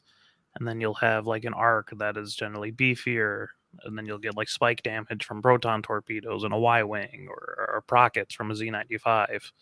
So it's kind of all over the place, but it lets you cover as much like ground as you can. And I think generally these are probably, other than like aces, might be the hardest kind of to fly because you have to recognize at any given moment what like your best path to victory is, and that if you get that wrong, your whole list might just fall apart. And we had an episode based on like redundancies and lists and all that kind of stuff, but don't listen to it. It was really old. Yeah, so we have basically kind of said that the list contains 4 or more chassis types. It's designed to be flexible to cover the majority of the scenarios and other archetypes. It does not excel at any one objective, but it's not particularly weak against any objective. I think the easiest way to put that right is it's mid tier, right? Its ceiling is a high in terms of how you have to fly and how it works together. But in terms of the synergy of it, it has a mid-tier synergy. It's not going to be like running Obi Annie together, where they just defeat each other. And again, I guess I'm making references for new players that maybe not don't know. But Annie Obi have pilot abilities that interact with each other when they fly, right? And so your salad lists typically don't always have specific abilities, but they are what I would call like a specialized construction. And they typically don't have they either have a wide net of what they want to accomplish or a very tight net of what they want to accomplish. but not really ever anything between. And they have the ability to meet those goals decently easily if you fly it right? So if you fly it correctly, it will meet the goals that it sets. It's very good at meeting whatever goal it sets. And if that goal is I need to ionize and then kill, it does that. If it is I want to make Django fly through a rock, if he kills my Obi-Wan, then it does that, and then he still loses. And you know, so it has the ability to have a whole lot of different things. And I always consider the salad category kind of like my which is weird that we call it a salad, because like to me, like fried rice tastes better and feels more like what a salad list is, because it has the complexity of taste and has a lot of really cool, amazing things, and isn't just a bunch of leafy green stuff. But again, salads can be very complex. So I just like fried rice better, because I probably, you can see it in me as well. So just throw one more thing out there. I mean, my list I fly right now is 2 T-70s, an A-wing, a fireball, and a pod in resistance. And I would say not only is it a mix of chassis, I would say most of the time I see them, it's a mix of initiative, because typically you're picking, of those different chassis, you're picking the most useful of that chassis over its initiative. So my initiatives are 2, 3, 4, and 2 5s. You know, it's almost as broad as you can possibly get. I don't give a crap about my initiatives when I'm flying, unless I need an I-5 or I need a particular initiative to fit in there as part of the salad. But I'm not so bent on what the initiative are as what the ships can do as being what are they offering that salad, right?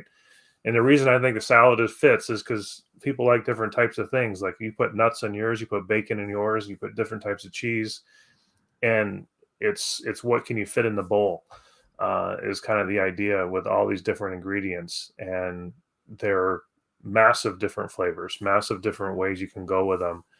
But I do think over a lot of lists, salads have the most variety of initiatives along with chassis, which I think makes them also more difficult to fly because you're trying to kind of keep things near each other, because they do usually, at least a group of them usually like to feed off of each other.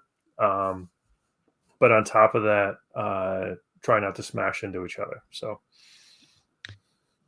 'tis demanded by the gods, it is. I think you're really not wanting me to come back on this show. All I can think about, though, is my happy place is in one of the books. Jar Jar is a homeless vagabond at a fountain after all this, and that makes me so happy that that's what he became. Excuse me, excuse me, excuse me.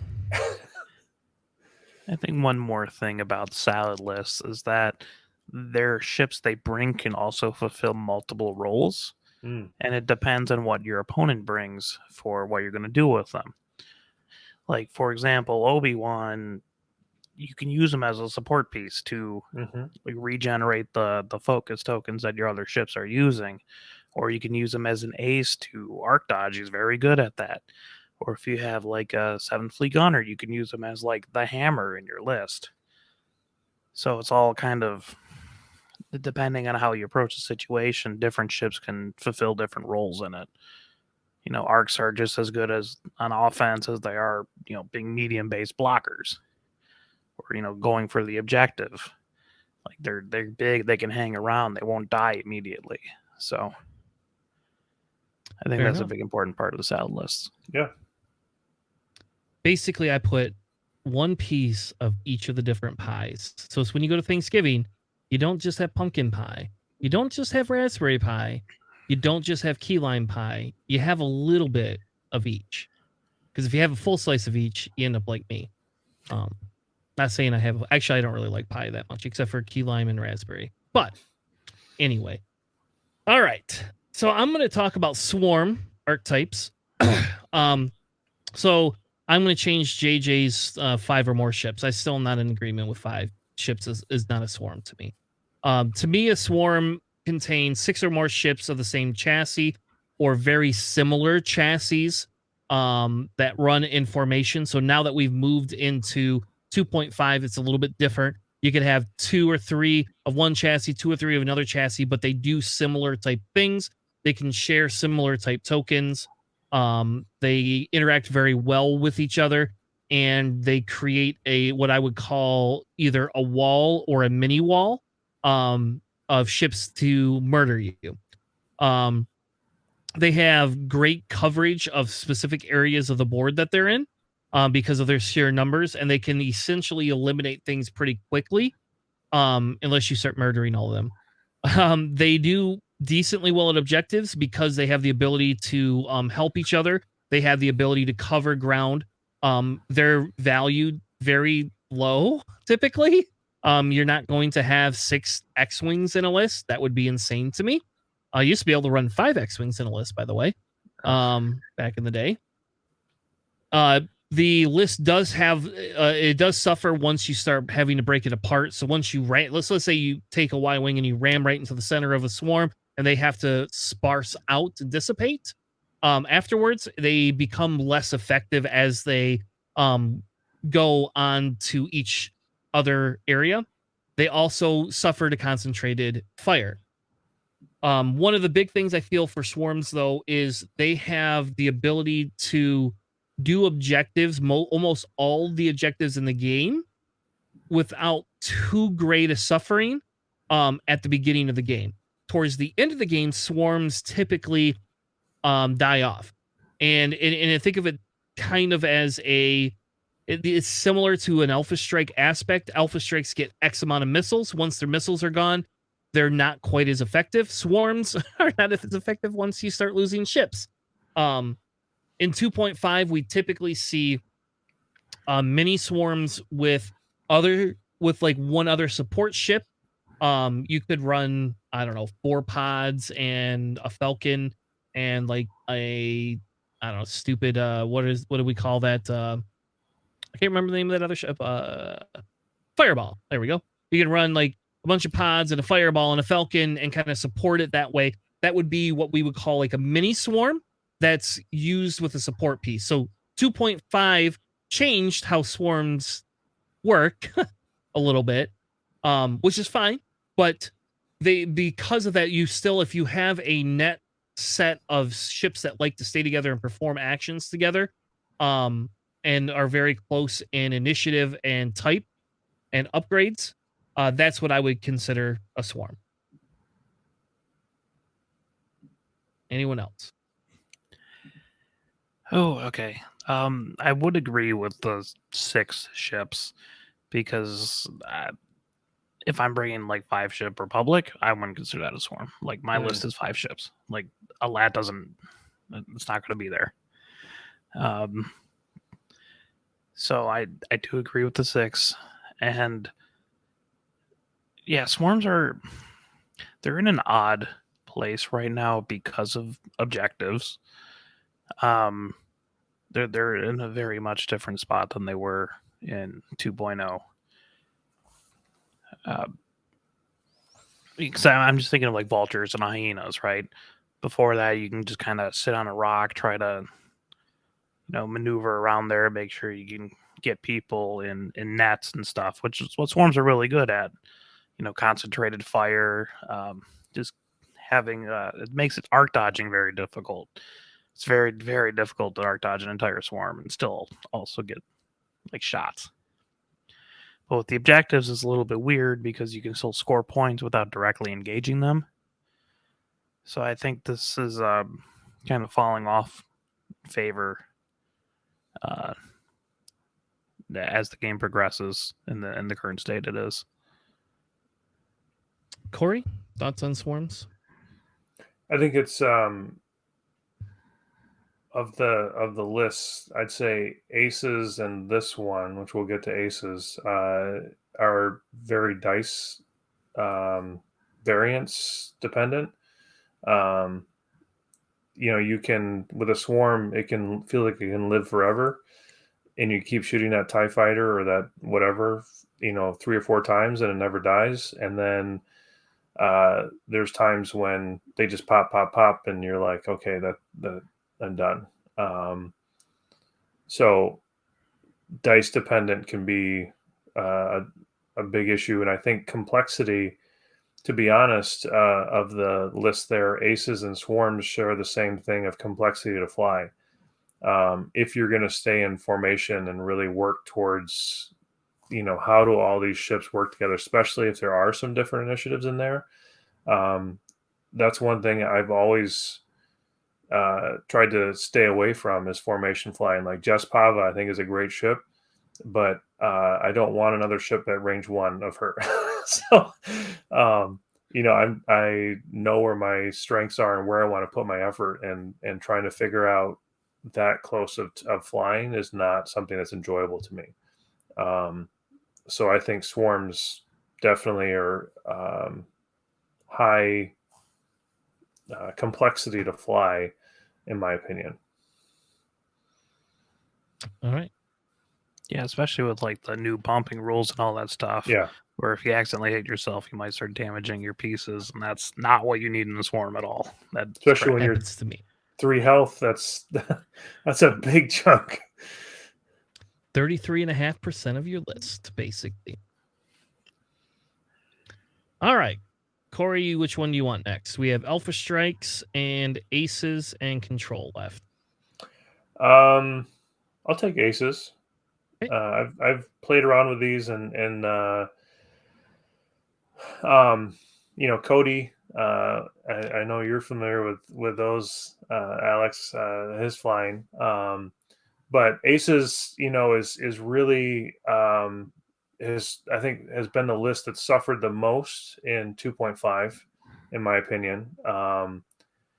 And there are still people like Cody Wood who fly these, but it's, in my opinion, very much like spread out. You're spread across your whole board edge, and you're picking and choosing and kind of risking. It's a high risk reward of when do you engage, when do you pull back, when do you run.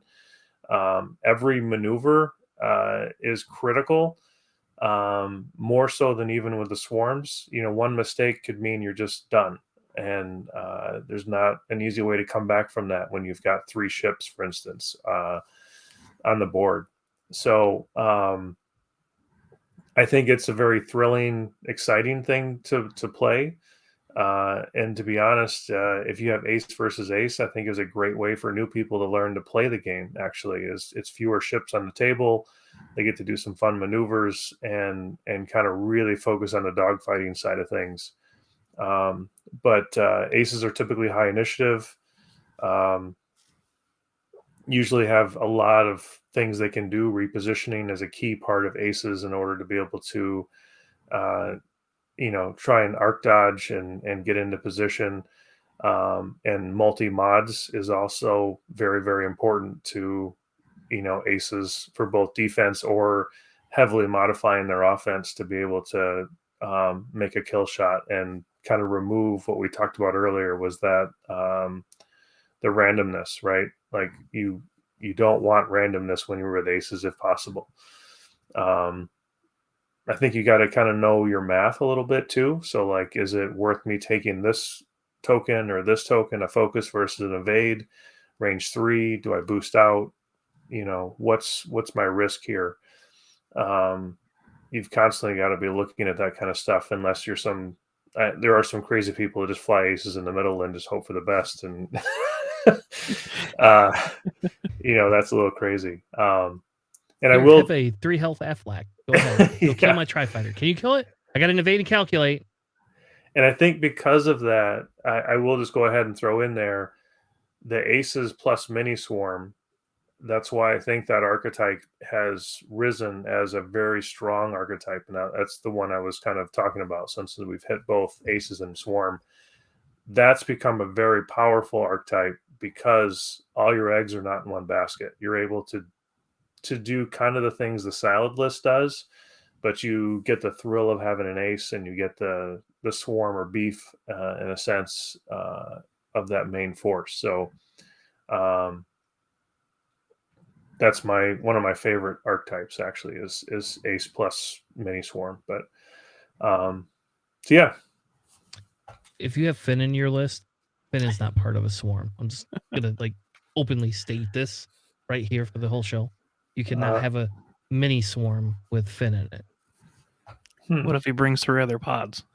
Well, 2. You 'cause can't. You can't. If you could, then I would consider it. But you can only bring 3 because there's only 3 of them that exist, and 3 does not consist of a mini swarm.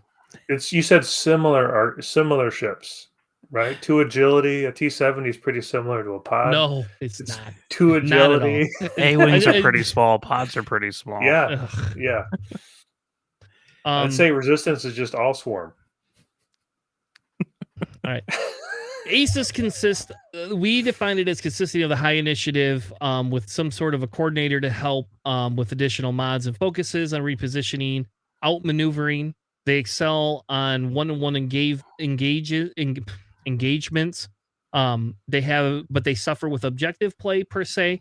They're not as good at it, except for they're very good at assault when you eliminate the one ship that's confronting you by the objective and you just happen to get the extra objective because nobody else is around because you murdered them.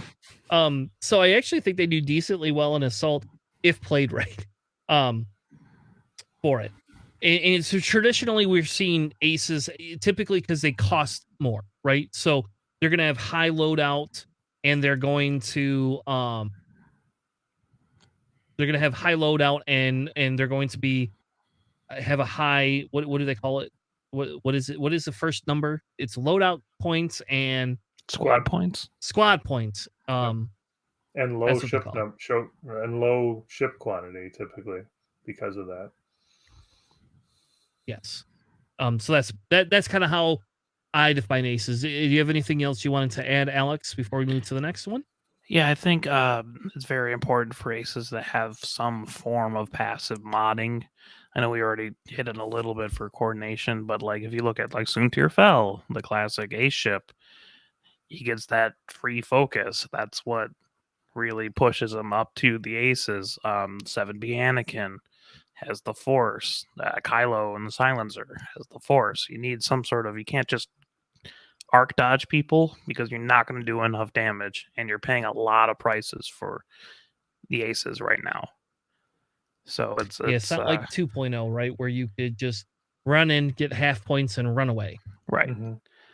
And I think you're seeing. Oh, go ahead, Alex. Sorry. I was going to say with the objectives, it does spread out people's lists more, so it's less safe spots for aces to find just naturally just by the objective play themselves, because someone has to be by the objective for assault, and like your opponent will be splitting their list, which you would think would be pretty good for aces, but that means they can collapse in on you much easier.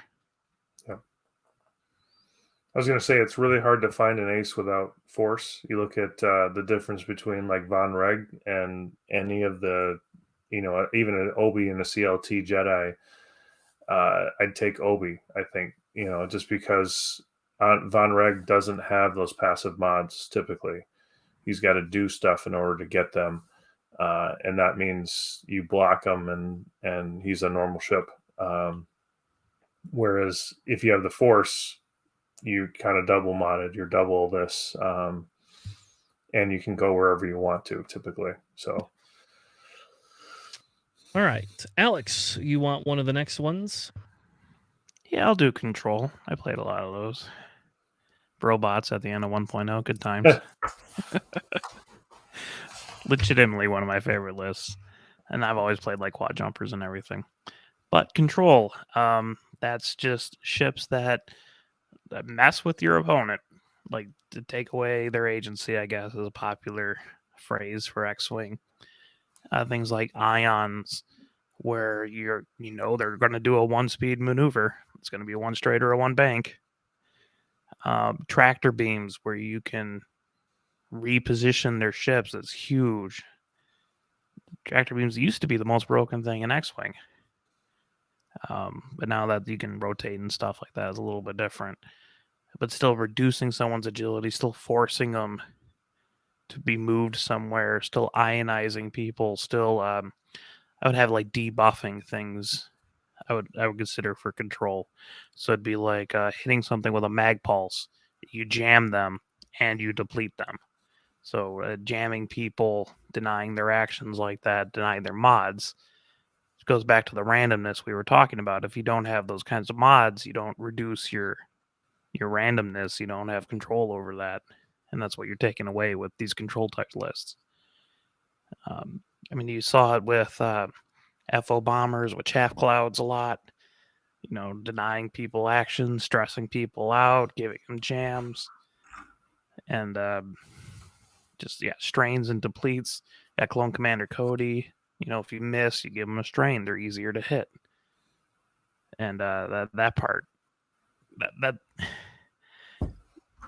pure control lists are, you don't see them much in 2.5, but having 2 or 3 aspects of control in your list generally performs really well.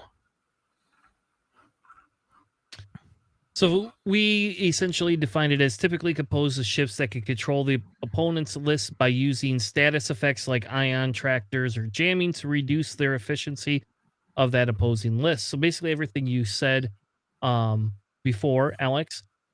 And so this one, so I want to admit, when I first walked into X-Wing, control style play was what I wanted to play.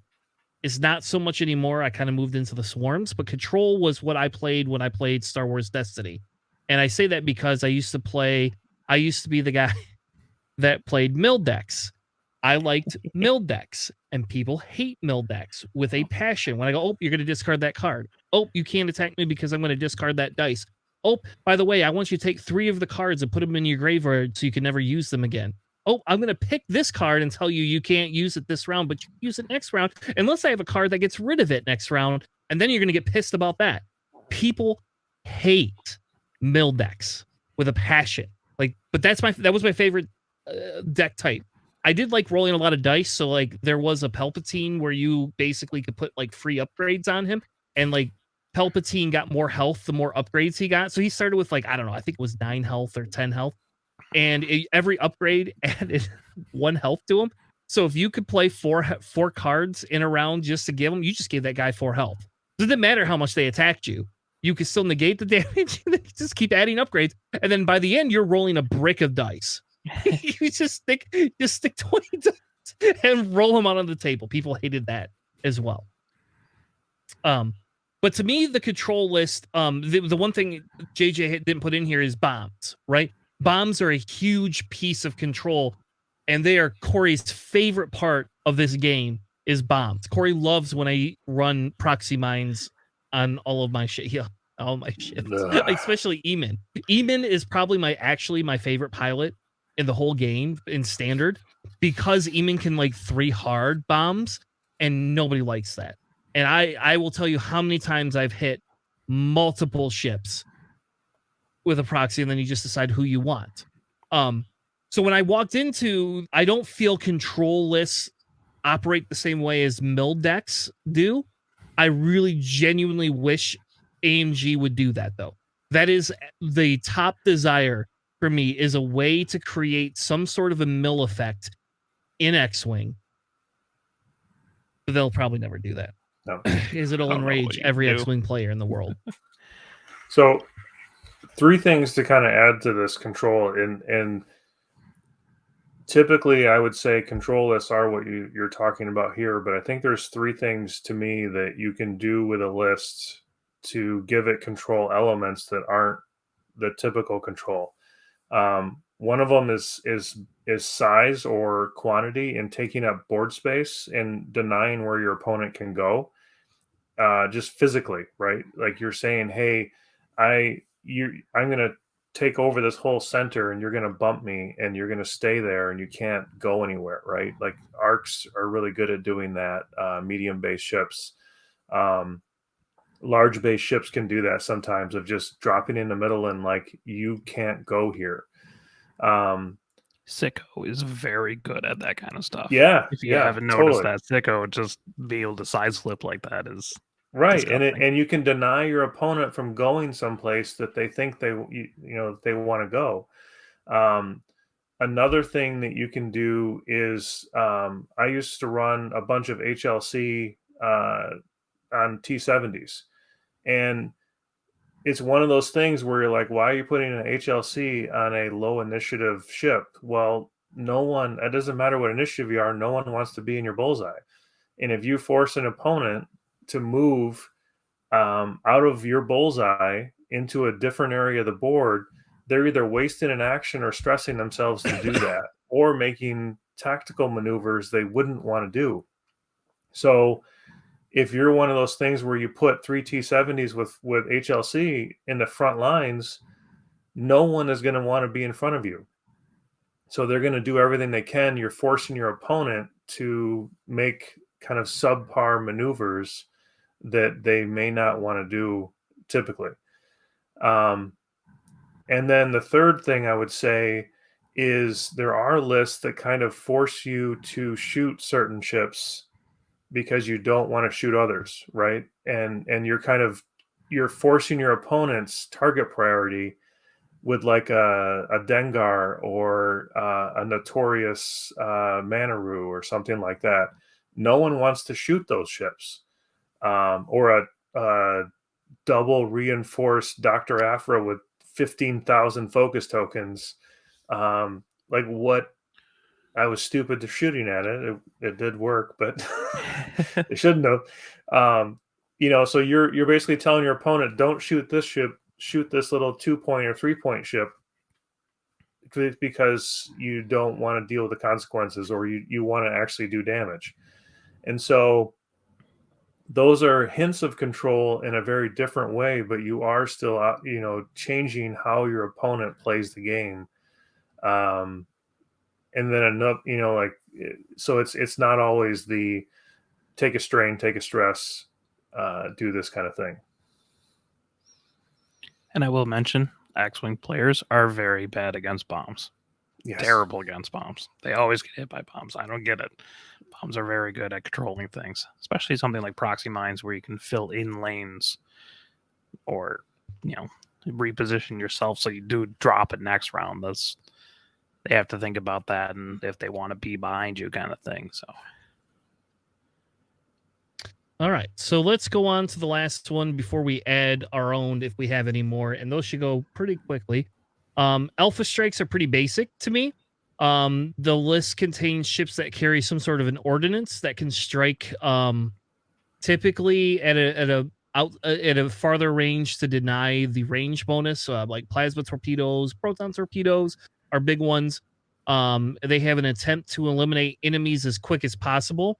They essentially prioritize engagement and versus concentrating on objective play. These lists are here to hit you and kill you, and then move on to the next target. And typically, an Alpha Strike will have at least one ship that it will create some sort of control effect, such as jamming, like on a higher initiative, so that the rest of the torpedoes can hit harder. Wes Jansen is a really big pilot in Rebels, and I think it's a slept on pilot sometimes. We aren't seeing a lot of Wes Jansen hit the table right now. And I'm predicting in Worlds we will see that people are just holding that back. But Wes Jansen is huge. So your Alpha Strike is not always just going to have 1 million munitions. It's also going to have some sort of control piece inside of it. And like one of the big things, like I always see Hera as a big enabler, right? Like, so we used to be Hera B-Wing, but now it's more Hera A-Wing, and essentially a Hera A-Wing has the ability to be able to pass her focus or evade off, so that you can have a double modded shot.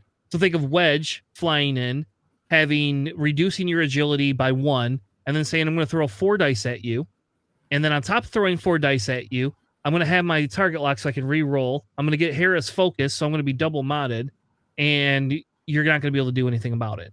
And my droids do not like Alpha Strike lists at all. They hate them with a passion.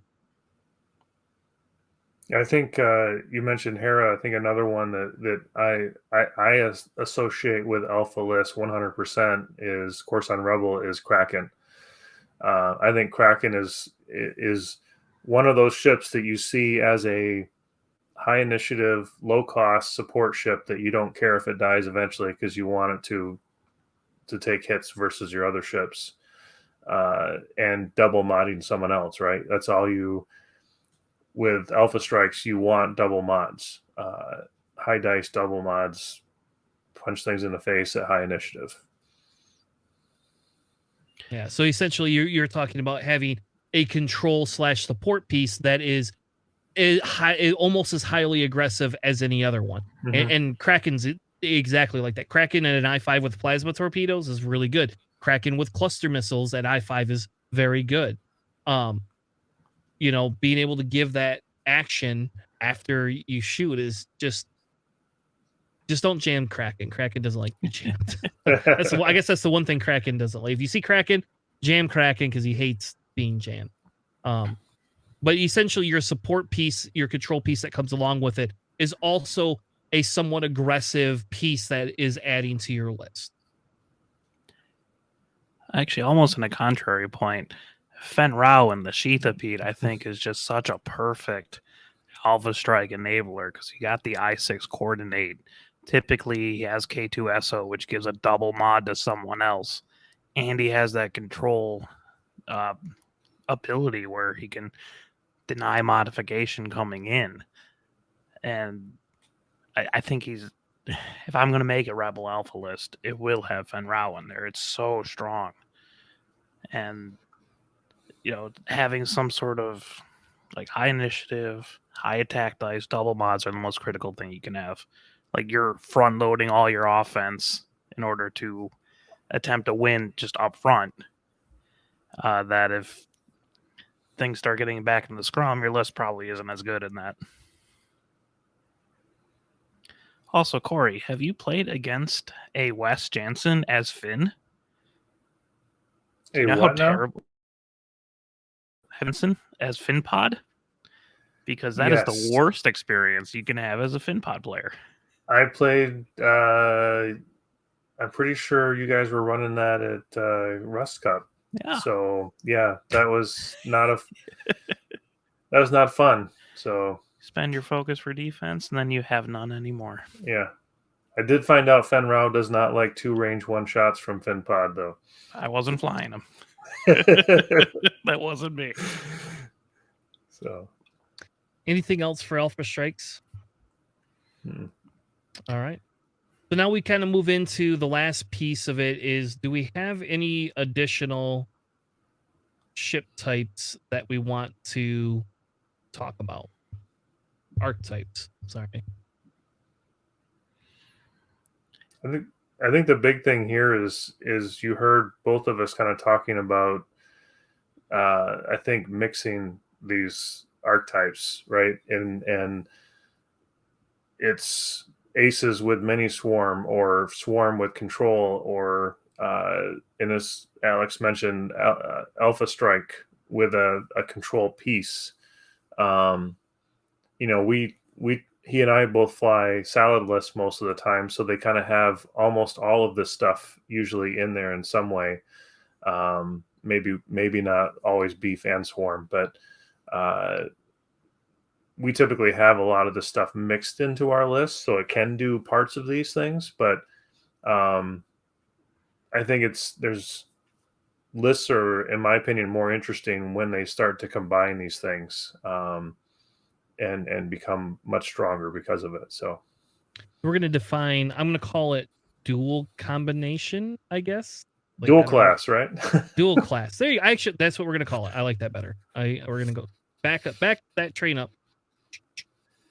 Dual class archetype list. So we're going to essentially define that as having 2 specific archetypes mixed within the list building.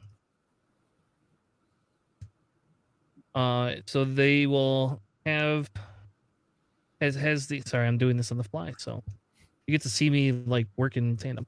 So essentially they're going to have the ability to take 2 pieces and put them together and create one weird, unique, dual-headed monster. Maybe we should call it that instead, dual-headed monster. Sure. But essentially, this specific class will have the ability to take two pieces, put them together, and they will take, we'll just say, some of the strengths and some of the weaknesses from each of the lists. But we won't consider it a salad because it's only taking two types and focusing aggressively on these two types. So I think you mentioned the swarm, and like a mini swarm and an ace is a big one. That we would define that would be. I would also consider a beef and a swarm list, like kind of a combo between the two of those. Typically, you could see two swarm or two beef lists, and then some mini swarms. I've actually ran that before, not to any good effect, but I have ran that before. And essentially, you're gonna have, you would have the ability to focus on different types of scenario play with each of their abilities. Sound fair? Mm-hmm. All right. Any other class types that we want to define? Classic archetypes we want to define that we may have missed. Yeah, I can't really think of too many. That's not just like some sort of weird off thing that no one does. Okay. Like an objective only kind of list. I don't know what you'd even call that, but you shouldn't be running it anyway. So, so fair enough. So what we're gonna do is for this segment we're gonna wrap this part of the series up tonight. So that was part 1 of our list building archetype series. Because excuse me, we've got at least 6 more coming. And Corey will be a part of the Jar Jar. That's what I need. I need somebody to make me a Jar Jar Binks T-shirt to piss Corey off at locals. You've seen that art of the clone trooper punching Jar Jar? No. Oh, I love that piece so much. Quality art. Very wait till we intense. get Jar Jar in the game. I can't wait till somebody brings Jar Jar into the game. And I will burn it. I hope it's as awesome as FinPod, so that way you either have to run it or have to see it on the table all over the place. No. Maybe I'll bring a little Lego Jar Jar. I think I have one. You're just pushing too many buttons now. I hate Lego figures on my stuff. I love it. And shout out to D. Thank them very much for giving me a Grievous character to run on my ship. I actually run it on my Afflax right now because it's not running Grievous, but for Worlds, I will be putting it on my Grievous when I run Grievous at Worlds. So just to make everybody happy. Anyway, if you like this part of the show, we have more of this series coming up over the upcoming weeks. I will not commit that we'll do this every week, but we will be doing this at least every other week, where we will be talking about the archetypes and how it is. At the end of it, what I do is I typically create a individual video with an intro and everything for all of them and put them all together. If you want, you could go back and check out our Academy 101 Chess Wing series, and that will kind of give you our analysis on how X-Wing is like chess and what all the different pieces and kind of flow in together as well.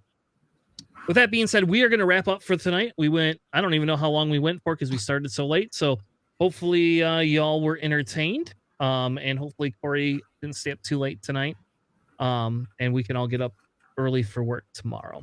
Thank you, Corey, for joining us tonight. If you want to check out, Corey does a lot of the artwork for GSP, Hexiled. What else do you do it for? Me, Fly Better. I don't know, most of the other podcasts. So Corey is the local resident artist. So when you see an amazing design, typically Corey has done it for somebody. I don't know that. Thank you.